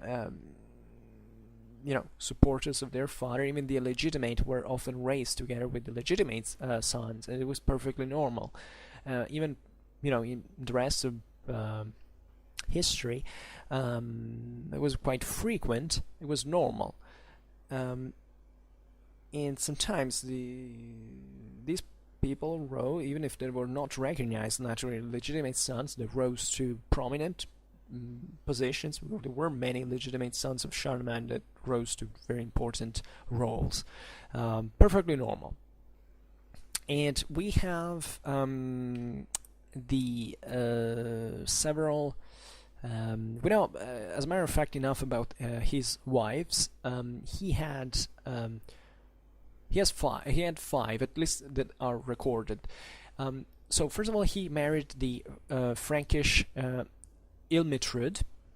That we don't know excessively much. We know that he married her before 770, and she gave him a son, Pippin, called the Hunchbacked. I don't know how to say that. Then he married a Longobard princess, famously, whose name is not really known. So certain sources give us, many think it was called Ermengarde, excuse me, and another, or Desiderata, that was actually the daughter of the last Longobard king Desiderius. And he married her in 770. Actually, only 4 years before he invaded Longobard Italy, and this was meant to be to forge an alliance between the Charlemagne, at least at the time, and because I think his brother has not already dead, and the Longobard people, that however lasted a few. This also because he basically repudiated her. This was a very serious business, because probably Charlemagne initially didn't really even want to invade the Longobards. He was called by the Pope, so he was forced by this, and he was obliged to repudiate. And this into Germanic law was something pretty serious, because there were lots of cultural, in this case especially political reasons attached to such repudiation. So it was very serious thing to do, and it escalated eventually so dramatically with the conquest of Longobard Italy. So, but perhaps he even did this. He refused this woman, also probably against his own will, but by simply raison d'état, let's say. Then he married the Swabian Hildegard, Hildegarda, or Hildegard, I don't know.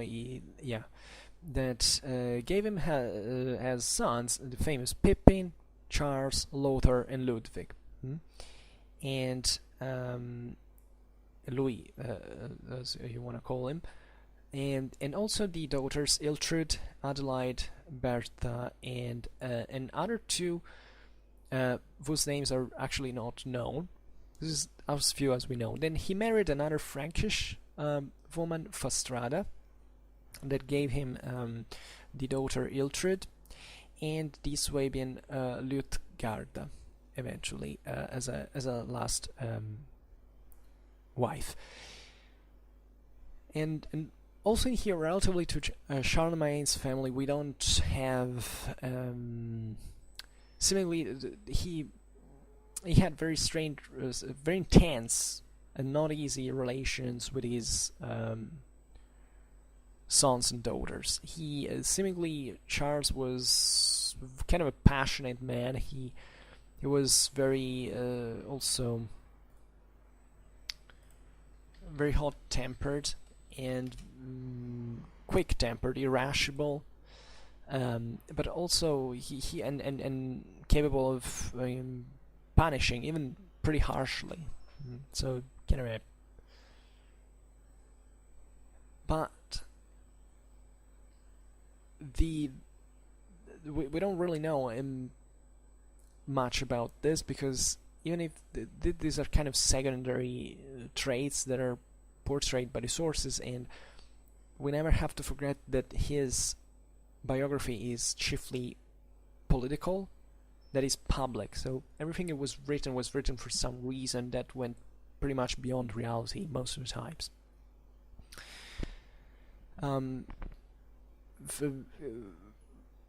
The relation of Charlemagne with his daughters is hugely famous because he was extremely jealous of his daughters, and he never allowed. He didn't want them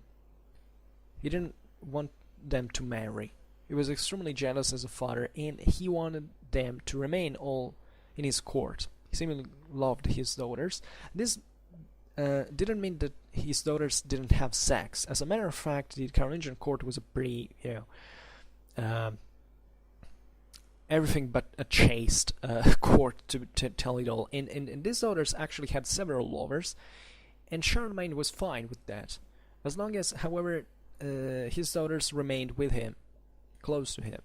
It's kind of interesting. And yeah, this was a pretty sexually promiscuous world indeed, as all great centers of power can be. Also, you can imagine all the political interests also behind sexual relations. It happens all the time. Women were always very important into dynastic affairs, into the whole Frankish history, also in Merovingian times, not just the Carolingian times. And there were many legitimate that rose to power, also thanks to the harsher force of their mothers. For instance, Charles the Bald was an illegitimate, and he rose to the throne, becoming even emperor, thanks to his mother that basically made him for him a kind of a small kingdom carved, then he expanded to the other ones when his half brothers, step brothers died, and so on. So kind of it would be interesting also to get a bit more in detail to those things. So however, aside from these details that can be kind of picturesque, but as we've seen, also relatively unreliable, if we really want to understand the figure of Charlemagne, probably the best thing is to do is looking at the empire that it built, and what this was at his death in 814. Because, as we were saying before, we can't be also in here fully sure about what his personal achievements were in all things, because this empire kind of worked also thanks to administrators, people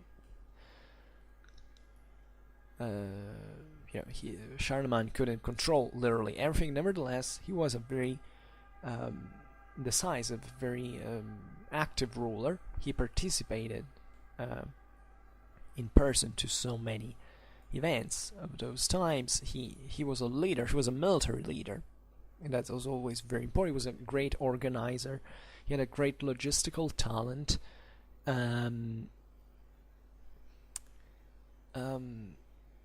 We've seen his major achievements in many ways was the conquest of the Italic kingdom of the Longobards, and just after he acquired his control over Italy and subdued the Longobards, he started his Saxon campaigns. So the Saxons were still pagans that dwelled into these lower basins of the Weser and the Elbe river.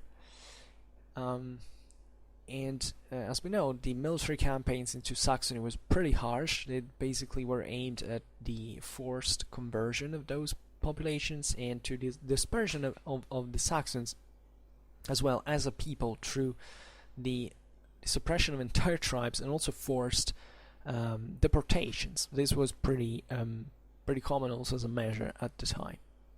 It was usually, deportations were quite frequent, especially in these times when in places where, after all, there were a few people, demically speaking, so it was easy to depopulate one place or also to fill it with other people. Sometimes it would happen, we'll see it now also with other regions in the empire for more peaceful purposes. So now Charlemagne basically controlled this area of the Rhine that we've seen was pacified, and also he controlled the Italic kingdom, as we've seen. Charlemagne saw now fit to keep expanding into Germany, and this happened into the southern area that had been also kind of always under Frankish rule, but in a very decentralized way along the Danubian area. And we're talking about Bavaria, essentially. Bavaria was a dukedom, not even a kingdom, traditionally. As we were saying before, also the origins of the Bavarian people are pretty, mixed, pretty kind of artificial and seemingly guided a bit by the Franks, by this hegemony, this edge that the from Merovingian times was exercised on by the Franks in those areas, that however had always floating a bit between the Franks and the Longobards along the Alpine area. And he at this time the Duke of Bavaria was Tassilo the Third, that if I'm not wrong was even Charlemagne's cousin. However, they were relatives in some way. So just to tell you how, even the local aristocracies of these countries were all mixed. And the Duke derives from dux in Latin, so it was mostly a military title at the beginning, and this had remained, it had never evolved into rex, into king. And Bavaria had an interesting tradition because, just like the Franks, in fact, had converted immediately from paganism to Catholicism. This is very interesting because the Bavarians eventually had some influence also on the Longobards in this sense, because especially with the Queen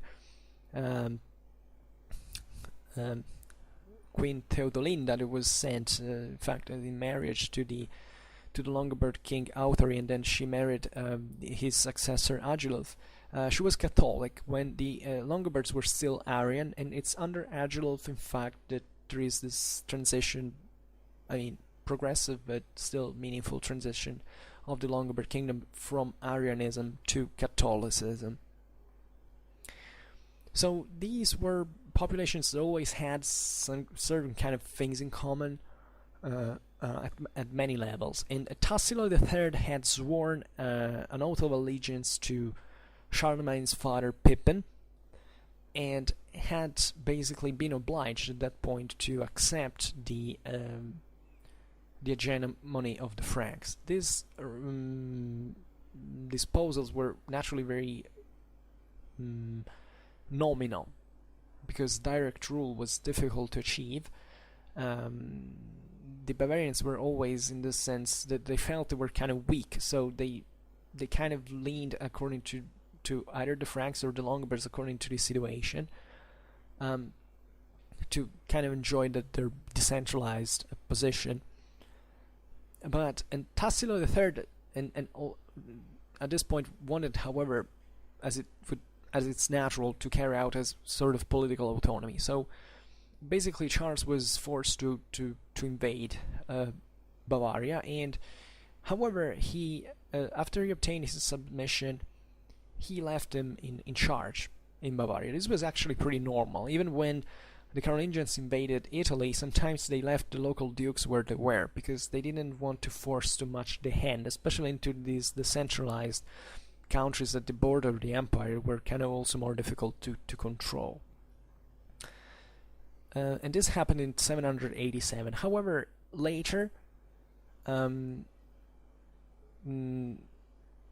Charlemagne grew disaffection also with Tassilo III, because he kept criticizing his conduct, and he completely expelled him, and he enclosed him into a monastery, giving the Bavarians another leader. This thing of enclosing your political rivals into monasteries was pretty much out there in Carolingian times. Even Desiderius, king of Longobards, was enclosed into a monastery. It was normal. It was a matter of saying, I don't kill you, but I let God. They like to reflect on God, and he will take you when he wants. De facto, he was in prison. This happened pretty frequently also in the Byzantine Empire. So where these common political practices, because just killing the person was, was seen as bad at the time. But let's remember, as we were saying before, these were extremely violent wars, but they were also still very moral wars. So doing, if you killed an average nobody cared. But if you killed someone like a king or a duke, like in this case, this was something serious. It was seen as immoral. Christianly speaking, it was mostly criticized by those aristocracies who naturally wanted always to basically overthrow you. So you had to be careful also how you dealt with your own enemies, not to be too harsh, because that could equate to to negative. That could backfire essentially from a political point of view. So looking eastwards again, between the Danube and the Tibiscus rivers, there was this very wide kind of steppe-like area of the Pannonian Plains that had been home historically now from 2 centuries of the Avars. So this had been this kind of Ural-Altaic population, was akin to the these are peoples of the steppes that also had come, like the Bulgars, later the Magyars. Also about the origins of these populations, which should open a video on its own, because actually it's very difficult to frame. And even like the Huns, we don't really know where they came from. They were most likely a pretty intense mix of Turkic and Aryan populations. So, however, these had come from Asia, and they were mostly nomad and shepherds. But at this time, the Avar kingdom had kind of sedentarized a little bit. So it was typical of many of these nomadic populations to eventually to acquire sedentary lifestyle and to grow actually also weaker, because their political and social balance had been molded and shaped when they were in the steppes. Sedentarization always brought to many problems, chiefly the fact that the aristocracies now were holding land, so having their own power and not depending just on the leadership of someone who had to guide them effectively throughout the steppes. So this Avar Khaganate that extended over the Pannonian Plains was now relatively weak. Not really something so... it was so easy to make it crumble, but it took this massive Carolingian expedition to destroy it, and it was another great achievement. One of the greatest logistical achievements of the Carolingians. Actually, they made this army progressing down the Danube, being supported by cargo ships along the rivers. It was very, very a big thing, and the strategical reasons for this invasion had been mostly, the Avars had been a bit of a problem over in the Alpine area, and also on the Adriatic coast sometimes. So they sometimes had launched incursions and so on, but they were a relative threat at this point. So actually, the conquest of our Khaganate can be seen also. There were naturally much of economical benefits to add to that, especially the Avars seemingly had this great, enormous treasure in their capital, let's say, this entrenched center that eventually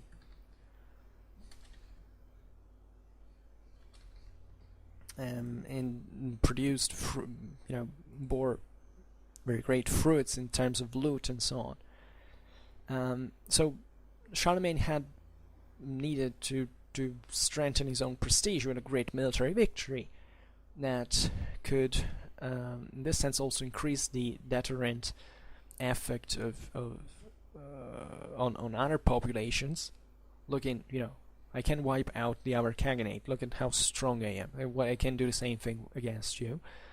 And this was a very important moment, because it was a moment in which he could make a political test of the Frankish nobility. So the Avar expedition was a moment in which trying to test the loyalty of the Frankish nobility, that some of which was still opposed to him. And actually, what is often not told is that the Franks carried out a massive slaughter in Pannonia. It was actually much larger than one that happened into Saxony. And so the Avars were literally wiped out. They kind of eventually got absorbed by the Slavic population that were already dwelling into these territories that had previously conquered themselves.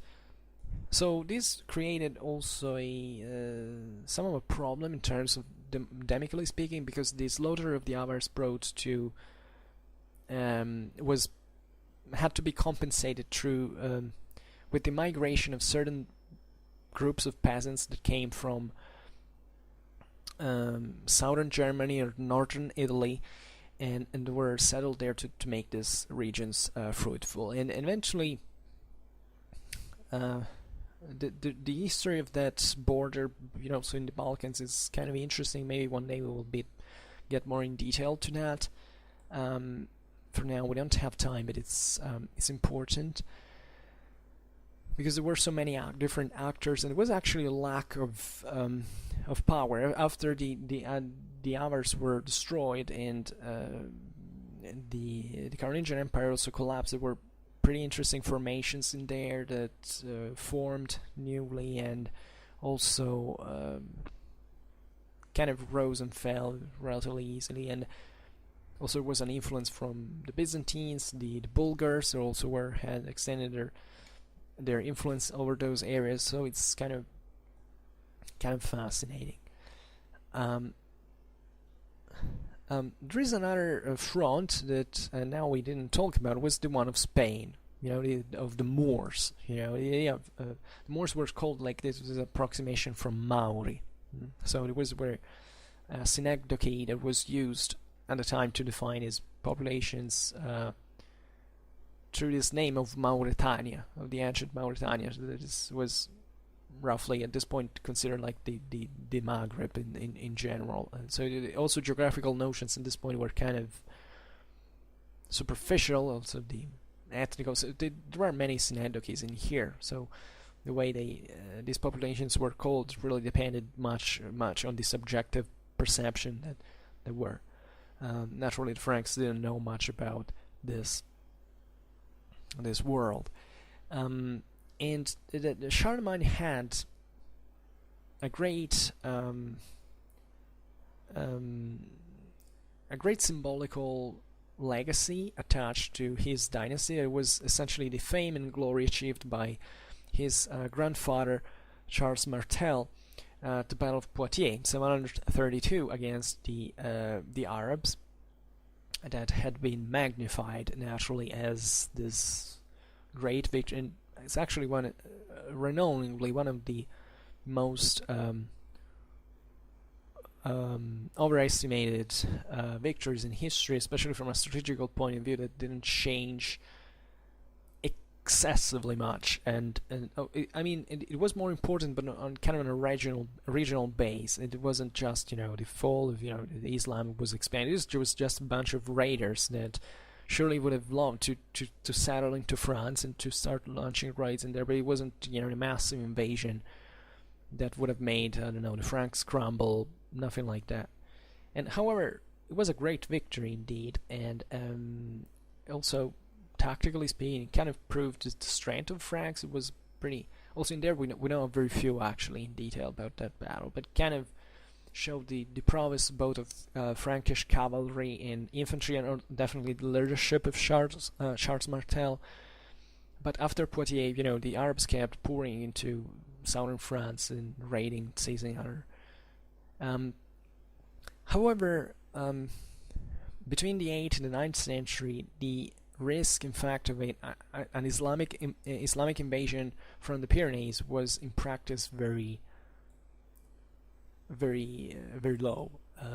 The Arabs mostly at this point were a nuisance in southern France, but not even excessively because of the local population. I mean, partly because of that, but there were certain, especially cities in southern France, that kind of were happier to mingle with the Arabs that being under the Carolingian direct rule.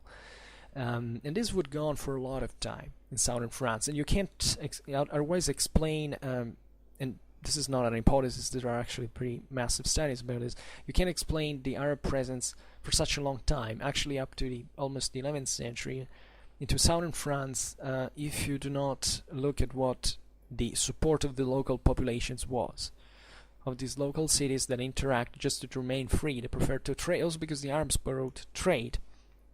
These were regions that were, in fact, facing the Mediterranean Sea, and so the Arabs were mostly, on the lead, commercially speaking, in there. So there were so many interests, very complicated, and especially in post-Carolingian times, this intensified. But there was, however, this strategical need of, first of all, trying to block these invasions for this very reason. I mean, these raids. Raid parties in these regions, and also the Franks were pretty much, because you can't do it easily. First of all, you can't close the Pyrenees. The Pyrenees are difficult to cross, and the only kind of viable place is through Catalonia into Aquitaine. I mean, and so controlling that part was a very good way to kind of choke that passage and to control things more directly. And these things could work really easily. I mean, when you block certain routes and so on, you actually have massive effects also on the surrounding areas indirectly. So it was important for the Carolingians to assure stability in that area. That was traditionally very important also for trade of the Rhone Valley, and so it had to be kind of secure. The Franks had kind of were interested in that area chiefly for this reason, because traditionally speaking, they had always tried to get in those places that they had not made it. Even when they defeated the Visigoths to kick them out of Aquitaine, still the Visigoths retained that stripe called Septimania in Languedoc-Roussillon, on the Mediterranean coast, that was always very, very Romanized, was very distant from the Frankish world of the north. And the Franks wanted to expand in there now because it was very profitable for them. So what the Carolingians tried to do at this point, given this condition of strength, was in 776 to basically intervene among those in the clashes between those small emirates that existed in Aragon, with the aim, if anything, to be recognized as a kind of mediator between them. This is also very important. You don't really need to have a strong military presence in there. It's just if you are recognized as a kind of a overlord that has more. He wanted to turn them into client states in practice. But this was kind of partly of a failure, because actually the Carolingians arriving there also managed to create this Spanish March, and I'm sorry I skipped this so brutally to make a synthesis, where we'll talk about it in some other time. But this was there was actually a setback, one of the few defeats of the Carolingians happening there.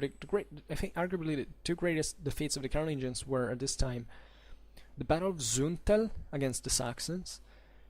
That is also incidentally the only battle in Carolingian history in which we are told by the sources what actually happened, tactically speaking, and the famous Roncesvalles.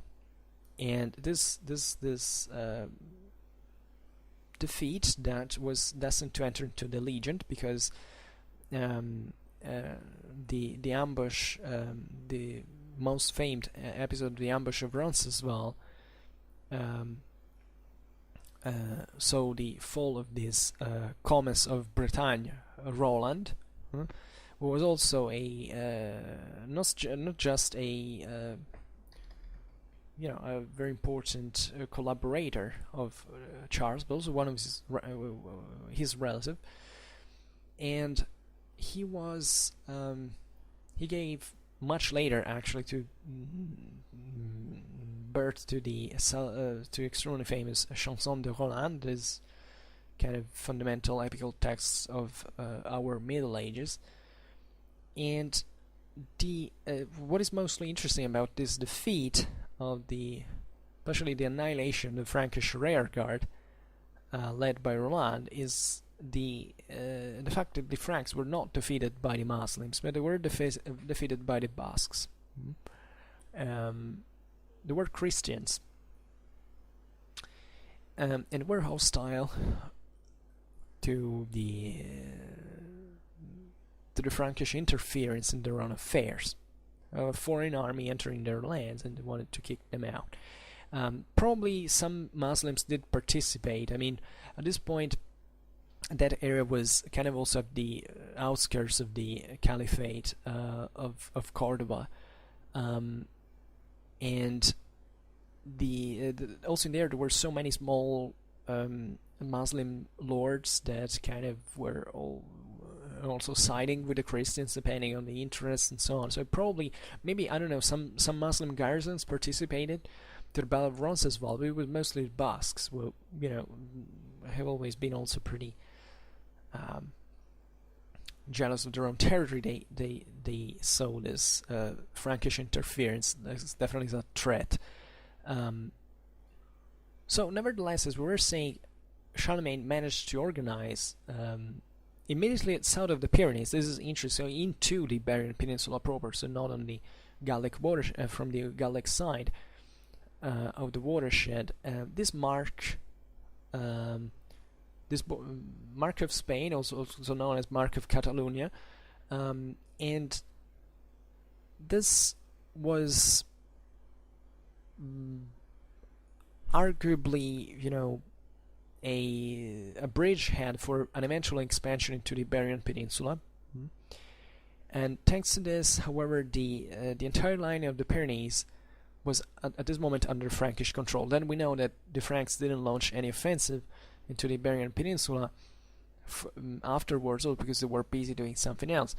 But it's important that, however, the Carolingians had this vision of entering into direct contact also with the Islamic world. And towards Islam and Constantinople, Charles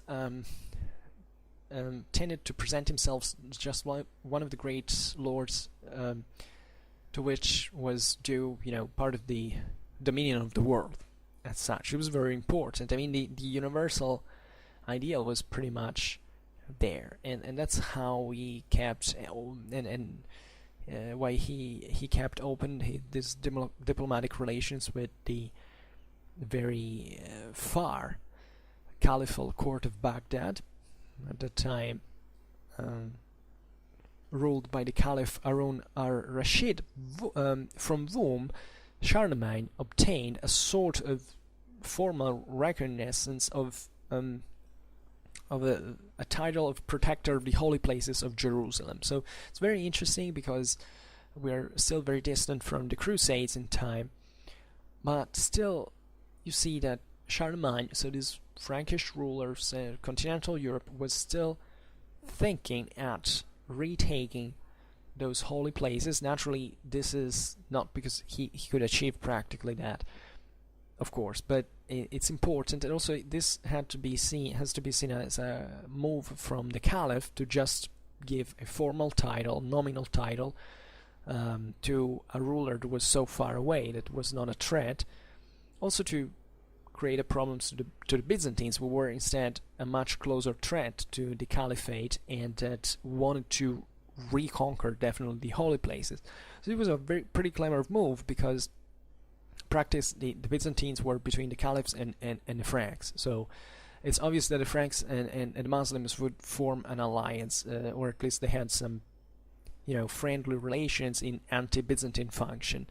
And this was kind of a slap in the face to the Byzantines, because the Caliph was recognizing his the Frankish rule, protection over the holy places of Christianity, when this would have, were still seen by the Byzantines as a Roman territory to reconquer practically. So this is kind of interesting because it shows you how Charles' mind spaced very wide and far and wide. So he was in a certain sense recollecting that continental hegemonic ideal of the Merovingians that had been kind of stopped by the 6th century, 6th, 7th century.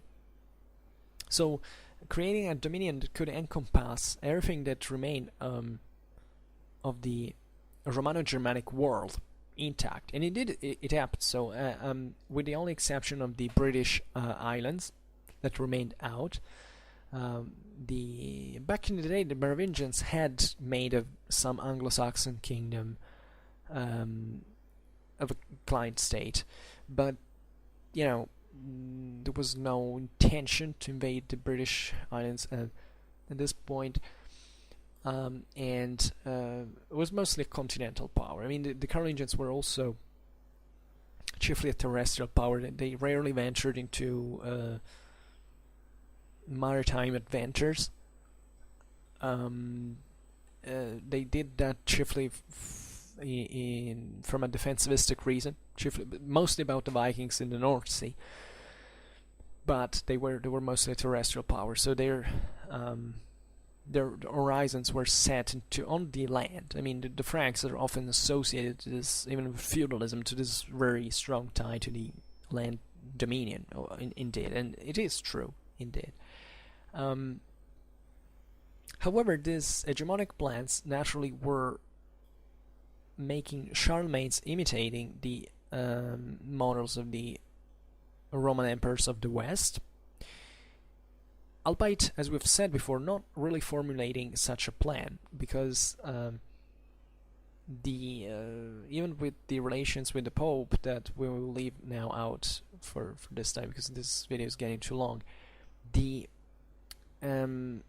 objectively everything was a bit more controversial than the usual. I mean, definitely the relations with the papacy, this privileged relation with the papacy, was something he was continuing to do in those years, since his father had been involved into this, and it was a very prestigious affair, and he, if anything, he was content just with imperial title, the recognition of being a ruler legitimated by the papacy, to be recognized also internationally.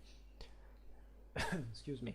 The papacy was practically rewarded by the Franks with the allowance of making the so-called Patrimonium Sancti Petri, so the St. Peter's patrimony, practically, to expand in this territory that was surrounding Rome, and that was pretty much autonomous, so that the Franks were leaving the popes, extending their temporal power into this area without getting in exchange this legitimization as sovereigns of the West. And the Franks were perfectly aware at this point that why the popes had kind of got rid of the Byzantines in part, and had called them to defend them from the Longobards and so on. So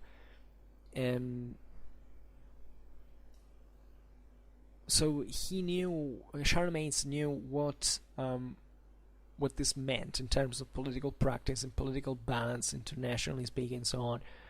And he was a protector of the papacy, but at the same time he also manifested those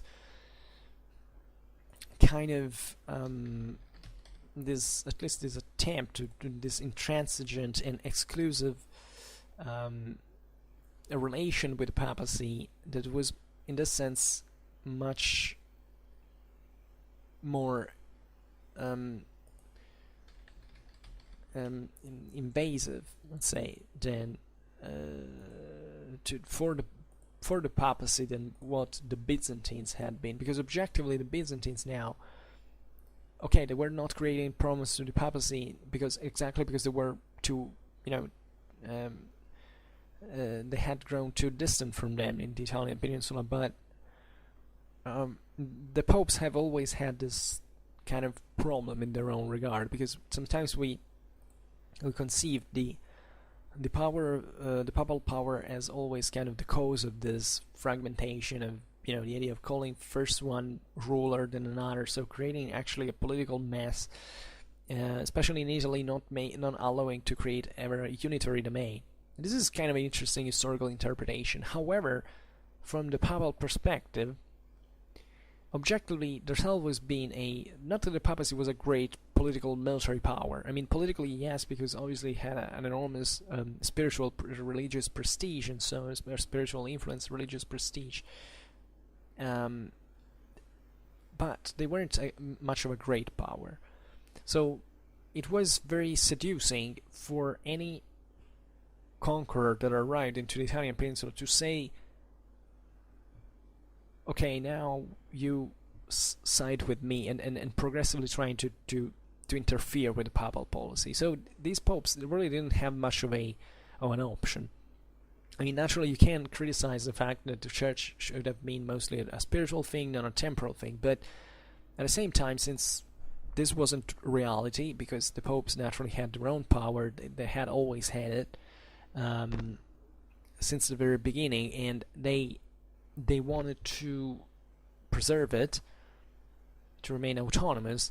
They also, you have to understand their perspectives as everybody kind of trying to put their hands on the papal business, papal election, papal government. And this was actually it's from Charlemagne that the problem of, in fact, the relation between empire and papacy began properly, and will be settled not even by the clash for the investors. I mean, it's something that lasted much longer, because it was simply a relation between political entities, not between universal powers. Also because nobody actually ever reached a universal power de facto at this point. So there were very strong local interests, and the history of the papacy is a bit of the history of realizing that every actor that was called to get rid someone else from to prevent someone else from interfering in papal affairs was actually a more let's say bulky and cumbersome, let's say, presence than what the others had been before. And in fact, this is the point, that the papacy had no alternatives. So even it would be interesting to analyze in a deeper perspective how much the papacy was obliged to make this choice, because also the story is the papacy were looking at the east, and they saw that the Byzantines were coming anymore to protect them from the Longobards. At the point that there was an option. Also, actually, papal politics is very complicated, because the same call when the popes called for the Franks, actually that was also not a teleological thing, because into the Roman aristocracy that controlled the papal elections, it was definitely the pro-Frankish and the pro-Longobard sides at the same time. So just because a pro-Frankish pope was elected that this occurred. Otherwise, the Longobards might have seized control in Rome of the papal elections. Who knows? If that had happened, if Charlemagne had died against before his son Charlemagne, or if they had remained alive and kept fighting for the empire all the time, all history would have been different. Would have been very completely different thing. We don't know how things could have evolved. However, for today it's over, and I talked definitely too much, but I don't know if I was able to provide a general view, because we didn't talk after all much about Charlemagne, but this is really the point. We know too few about him, And we have to understand many other factors that can tell us, paradoxically in this sense, more about him than what biographers can do. Because managing all of these problems might have been extremely complicated, and what is extremely fascinating about Charlemagne is that he, as some old great rulers in history, he got most things on the right track. I mean, the way he was successful, obviously the Charlemagnes Empire had its own genetic faults, structural faults, and you can argue that it had to fall sooner or later, but this is also not necessary. But the idea is that Charlemagne, however, tried to give this empire a direction in many ways, in terms of internal policy and administration, but also especially in international relations. It was quite, if you want, quite rational, also quite simple, because when studying the the policies, the choices, sometimes people want to find overly complicated reasons, all this a bit. From obviously it's complicated for us because we don't have the historical awareness of what was happening really there, but from their own perspective probably was something much more elementary. That also takes some intelligence. I mean, if you look at the Charlemagne's relations with the papacy, this international interaction with other powers, the expansion in these areas of Europe that had all their own importance,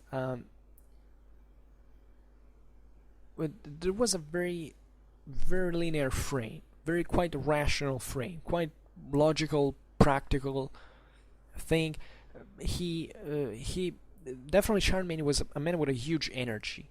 He managed to work his own entire life. He kind of never gave up. He was a great organizer, and he obtained actually enormous successes. So this is never to be forgotten when evaluating his work. He was actually one of the most successful leaders in history, and naturally, if we had been living at that time, we would have probably been criticizing a lot of things he did. But in perspective now, we can't say, independently from the good and the evil of these things, but he achieved enormous results, especially considering his historical context, and really changing the face of Europe, really changing the idea of what authority should be. It's as if he brought European history to another stage. Obviously not so, this was in continuity, as we've seen with the work of his own family, his own dynasty, but sometimes it takes it was a very progressive thing, and also developments, political and social developments of Europe took really many centuries now to evolve. Also in here there is nothing that teleological, but he changed really a lot. He gave Europe a unity that previously did not exist. He's managed to spread this educational standards, especially in the clergy. He widespread this vassalic beneficiary system into other lands through these wars of conquest. So, up to that point, the Frankish achievements had remained confined more or less to this traditional area of Frankish, where the Franks had settled. This was reinforced. Naturally, also his father, also Charles Martel, made a lot this direction, and also his successors, especially Louis de Pius, kind of went into that direction. Then the decline under the same Louis de Pius started de facto. I can't even say when or what, but a decline started. But there were lots of problems that, even if they were or exist in times of Charlemagne, were never solved. And this was, it's almost 3 hours of video, but it didn't even touch into detail anything of about these processes are very, very complicated. We will see onto other occasions. So for now, I just hope that you enjoyed this video. If you did, please share it. Otherwise, leave a like or subscribe to my channel if you're interested in my upcoming contents. And for now, I thank you heartily for listening to me. I wish you a nice time, and see you next time. Bye.